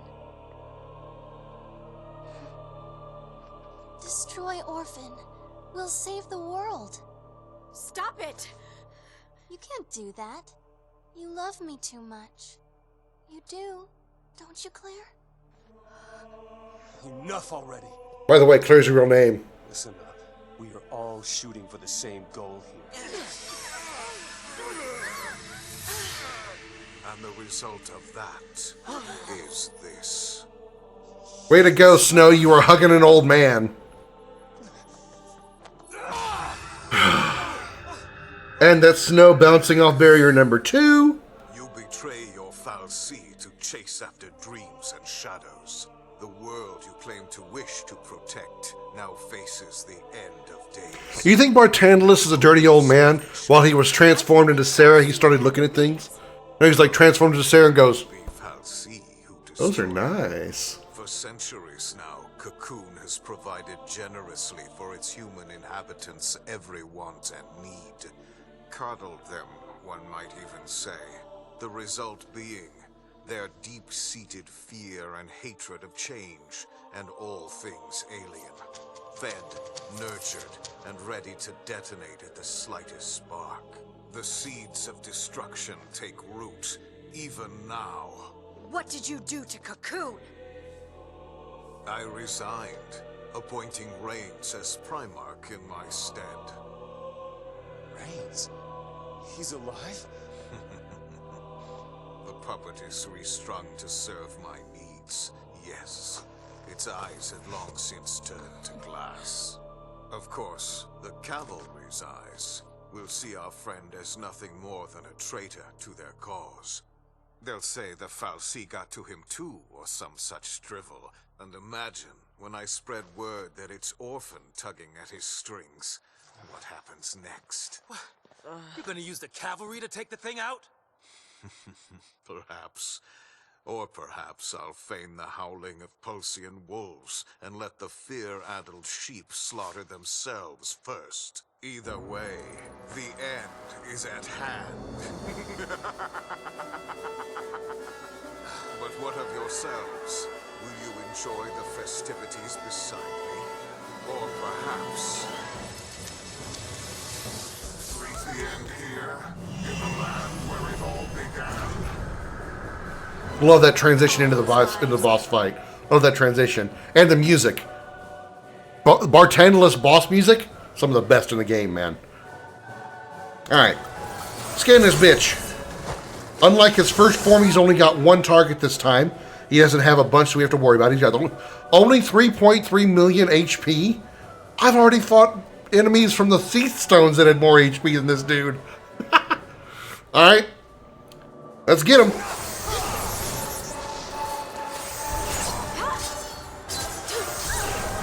By the way, again, this tune is called Fighting Fate. It is one of the best in the game.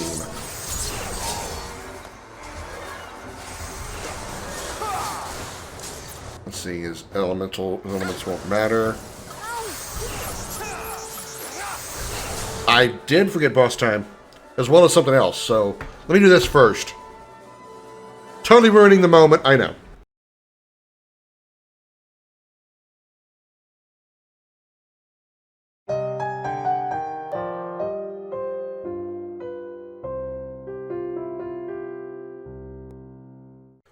Welcome to Video Gaming 101. I'm Professor Willie Longwoodcock. Lesson number 42. Evil scientists are always willing to eventually use their diabolical experiments on themselves, even if they don't always succeed in doing so.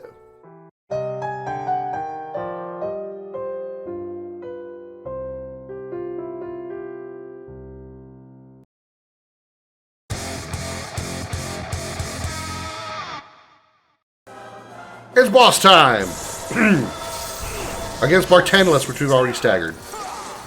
Trying to get as high as possible. We should be able to get to max stagger. We've already got all the status ailments I want on him. Hello, Hadouken. Again. There we go. Double Calm Rav.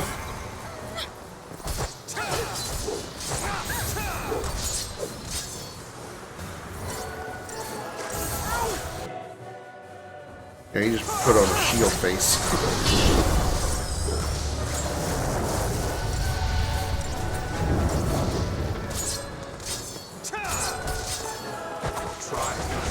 Okay, you might need to use healing here.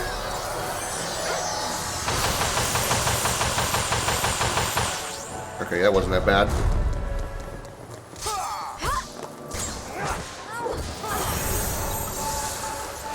Let's go ahead and do a heal turn here. While we do this. Apoptosis? That's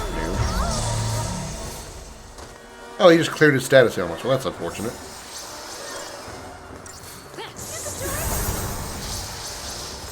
Okay, back to Rav. Oh, should have gone Rav Sab. Get those debuffs back on him.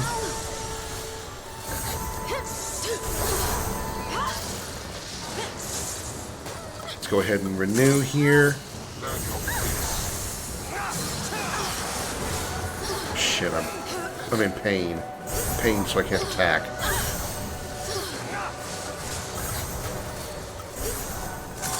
Still do this though.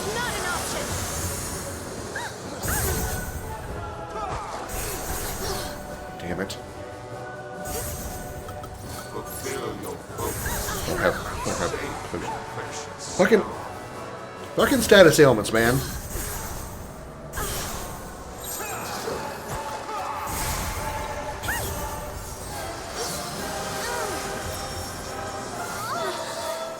Damn it, I'm just standing there. Come on, Neil. Hear me. More as soon as, come on. Thank you.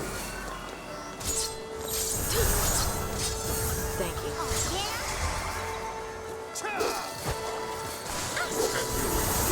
Great, there goes those status elements again. Staggered him. Alright, that's fine. Double Rav Sab. We can get them back on there while he's staggered.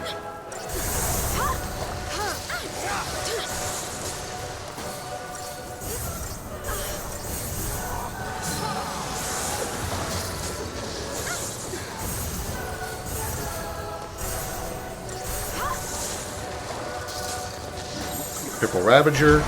Oh shit. Actually might have been a bad thing. Oh shit. Might have fucked up. Might have fucked up. Nope, we're fine.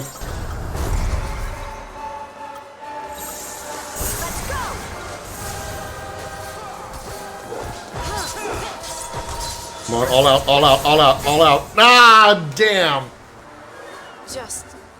I was trying to push my luck. I should have gone ahead and gone with more conservative. I should have gone more conservative. We understood why the fuck does Bartandalus die and bring out Orphan? Because Bartandalus, like, Bartandalus and the bird does some kind of weird changing thing in that pool, and that's when Orphan comes out. There's very little about this story I can give you a valid explanation on. story is definitely one of this game's weakest points. And I've said that many a time. You know, it's like, well, another thing I don't understand is why is Bartandalus trying to attack us, hurt us, kill us, whatever, if we're supposed to destroy Orphan? If he kills us, then how is Orphan going to die? Is he got to go make Morla see? And then you have to challenge them? Does he have to, like, test them or something? Like, what's the point?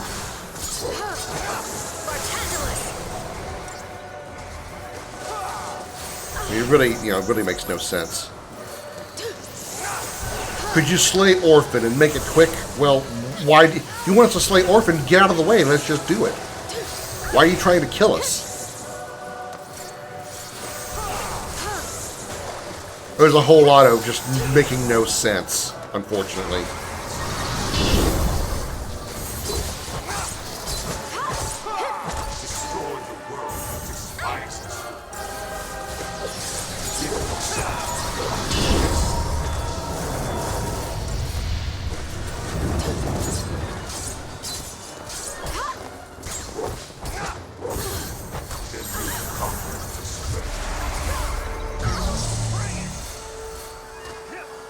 Get some heals in here. My pain. No, my pain.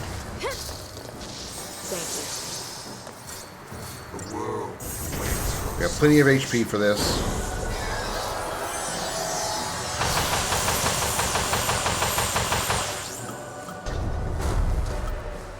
Follow my lead. Stagger. Alright, we should get the debuffs on him pretty quick. Oh, that's good. That's good debuffs right there. Get triple Ravager.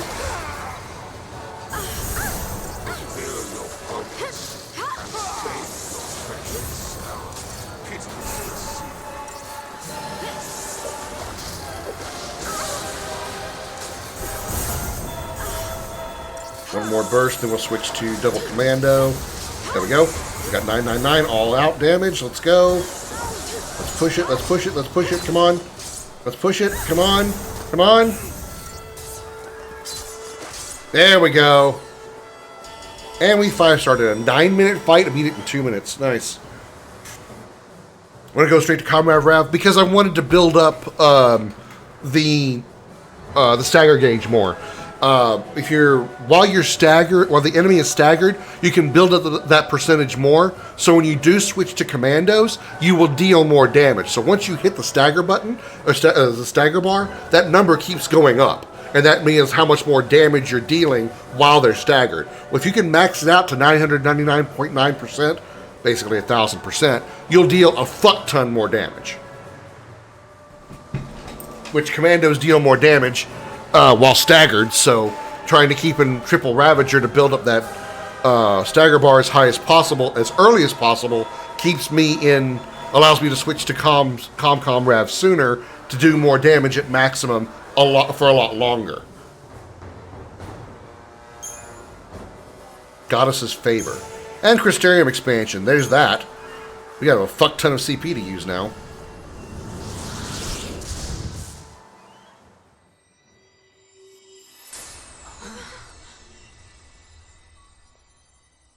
The time has come. Allow me to extend my invitation. To save a people beyond salvation, there is only Ragnarok.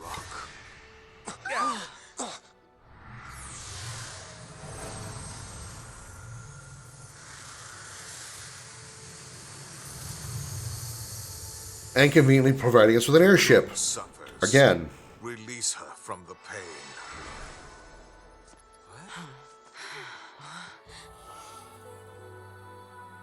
We're going to get a bird that doubles as a ship. Yeah. You should have to be a Foul Sea. You should have to be the leader of the entire race/species of Foul Sea. You know, not that big of a task. I mean, hell, if the Pope can do it.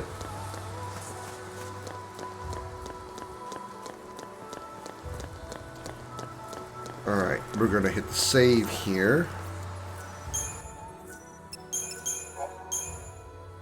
And we're going to do the Crystarium. We're going to start with Commando. Yeah, I'll start with Commando.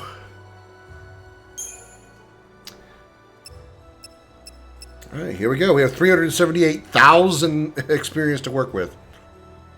You have a lesson from the professor about the fact that almost every religion is evil in games? No, but that's not a bad one. Of course, that kind of sounds insulting. But you're not wrong. Organized religion in a Final Fantasy game? Ooh.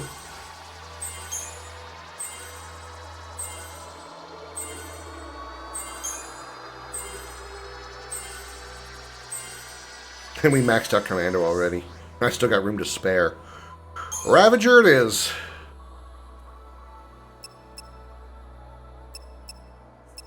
All the way around the damn horn.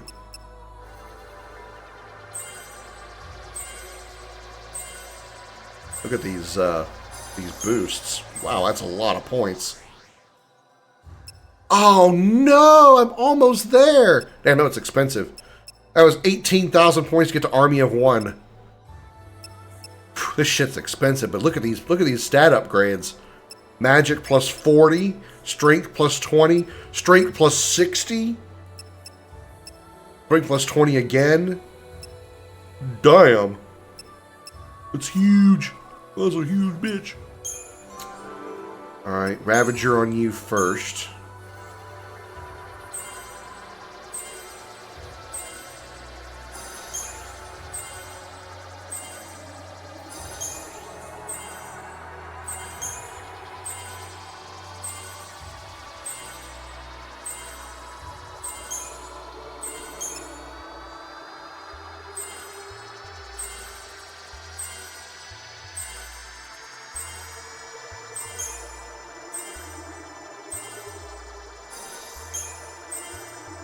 Maxed out Ravager. Let's do Sentinel next. Strength 28, Strength 20, Strength 22. Ah, damn. Damn, those are so good. Thought I have all those points saved up. Alright, Ravager on you first, or should I go Saboteur first?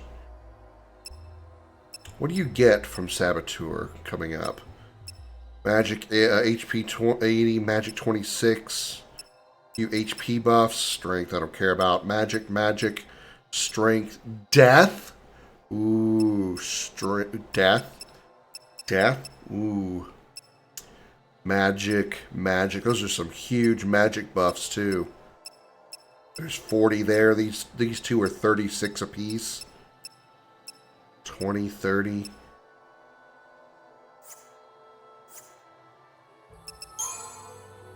What does your Ravager look like? Magic plus 10, 16, 26, 20. Two more 20s up there. 36, 30. Damn. 30 again. She doesn't get any abilities though. Wait, this is Ravager. Does Saboteur gain any abilities here?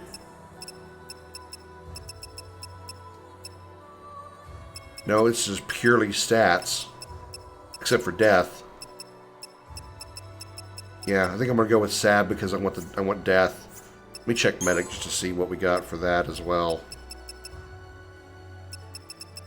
All the way around the fucking thing. HP, Strength, HP, Magic. Don't need that Strength. Stopka, HP, which she kind of needs a lot of. Strength again. Magic. Yeah, let's go ahead and go with Saboteur. Although, between Saboteur and Ravager, neither of those are wrong by a long shot. Okay, that's all HP. Let's take them both. Okay, let me take the Magic. I could skip the Strength. I wish I could skip the Strength. Magic. HP. Magic. Strength. HP. The Magic nodes. skipping the strength nodes. She doesn't need a strength stat. And we maxed out Saboteur. Ravager it is then.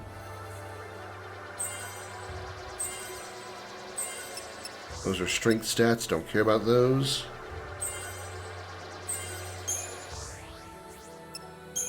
Alright, Saz, what do we want to do with you? Synergist probably first.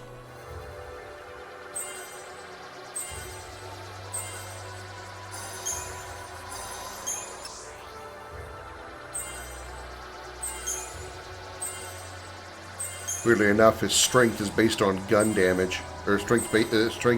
His gun damage is based on strength, which doesn't really make sense, but you know, it is what it is.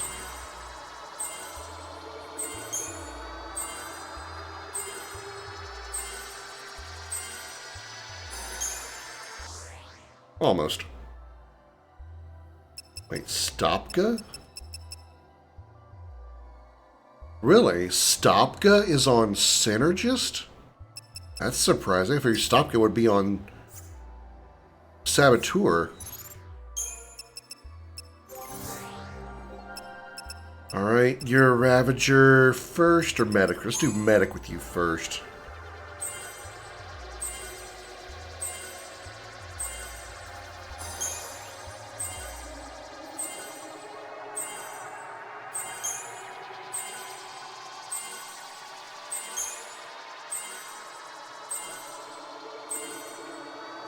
I don't care about you having strength, so we're not going to bother with that.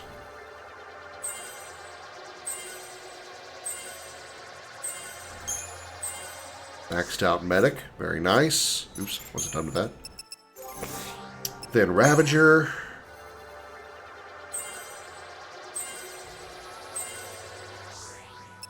What was Last Resort? Deal magic damage within a wide radius.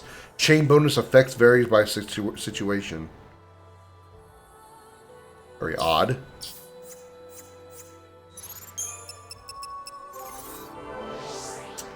Commando with you first, I guess.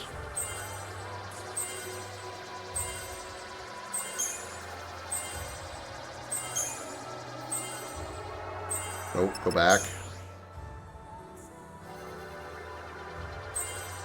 Hey, high wind, nice.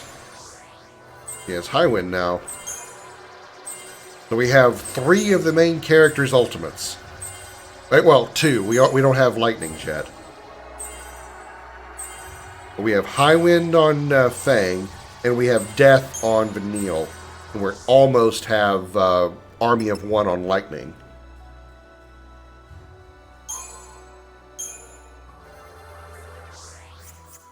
Right, very nice. What's our stats overall? HP really went up. HP's now over 6,000 on Lightning. Whoa! Look at that strength stat! Holy shit! Lightning strength is over 1,600! God damn! Those 2 power gloves are really good! Holy hell! 1,600! Holy shit! Wow! 3 platinum ingots that I can sell for 150,000 apiece. It's over 9,000! 1.67. A gold nugget. I can sell that for 60 grand. Moogle puppet, which is strictly for selling. Ultra compact reactor. It's 25 grand a piece. Perfume can be sold for a premium. Supposed to be at 1.8 mil.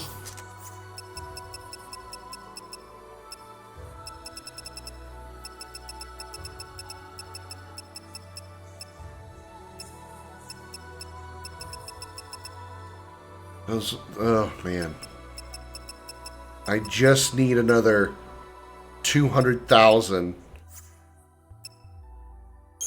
Let's sell some of this crap that I'm not using.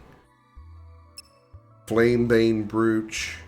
Cast Bar Fire when... Nah, fuck that. Yeah, don't need that. Giant's Glove increases Deep Brave. Fuck that. Increases fire resistance by 25. Don't need that.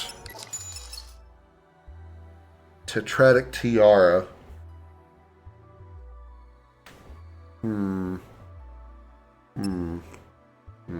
Bar Frost, no. Frostbane, no.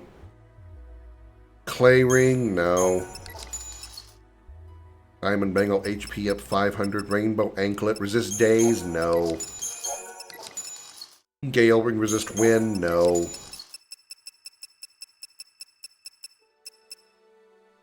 Really don't need 3 doctor's codes either.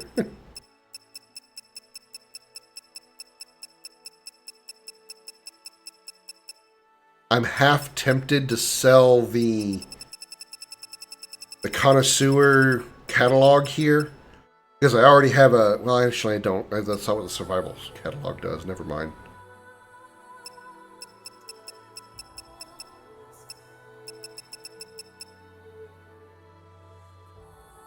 That's 40 grand. I don't need that on her.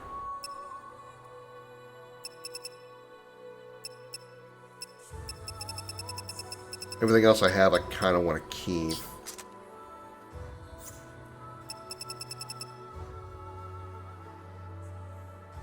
Reduces the duration of status. Well, it's only 10 gil. There's no point in selling it.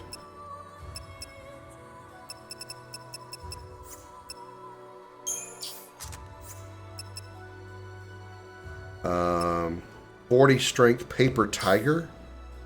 What does paper tiger do? I wish it would tell me. Don't keep anything that is stagger lock because I don't want anything that has stagger lock.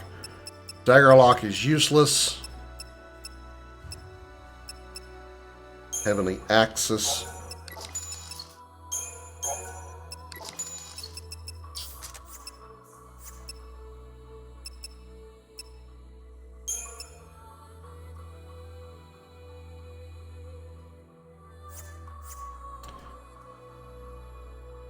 All right.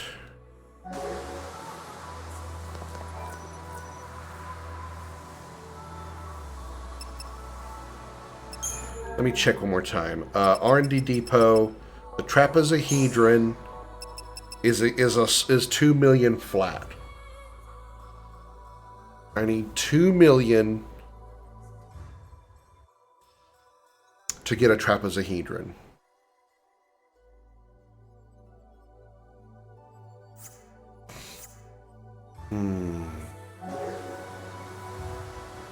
I can get that from the 24th Seath Stone pretty easily. So you know what I'm going to do? What does that do? That the trapezohedron is what I need. It's a catalyst, so it upgrades a piece of gear beyond its star level, basically evolves it into its next level. Well, for the Enkindler, which is Lightning's current weapon, the trapezohedron, the trapezohedron converts Enkindler into its next form, which I believe is Omega Weapon. Which is why it's 2 fucking million gil to get. So, I think what I'm going to do is I'm going to go ahead and call this one here. I'm going to do a little more grinding off stream before I go to bed tonight. Because we're actually getting to like what is essentially like the last act of the game. We still have quite a bit of it to go, just for, just as far as even the story stuff. But we're definitely going into the last act once we return to Cocoon. By the way, when we get aboard that airship, we're returning to Cocoon. Spoilers. But yeah, we're kind of going into the last act of the game. So I want to at least get Lightning's weapon leveled up to its next level before I do that. I may try to spend some time getting some of Snow's gear as well, because he also has... he's got a Warrior's wristband here. If I could upgrade that as well, that'd be nice to give him a little more punch power. But yeah, I want to go back and do a little money grinding. Before we reach the end of the game, I do want to try to finish all of the Seath Stone missions. Possibly. I don't know about that for sure. But yeah, I think I want to do a little money grinding, so I'll do that here. But we are definitely heading into the last act of the game. The finale is not too far off. So, let me minimize the game here. And let's go see where we can send these 6 lovely people who have decided to hang out and see where we can send them. Vivi is playing Fantasia Neo Dimension rather. Emerald's playing Resident Evil Requiem. Let's go see her. Let's go see her. See how she's doing in Requiem.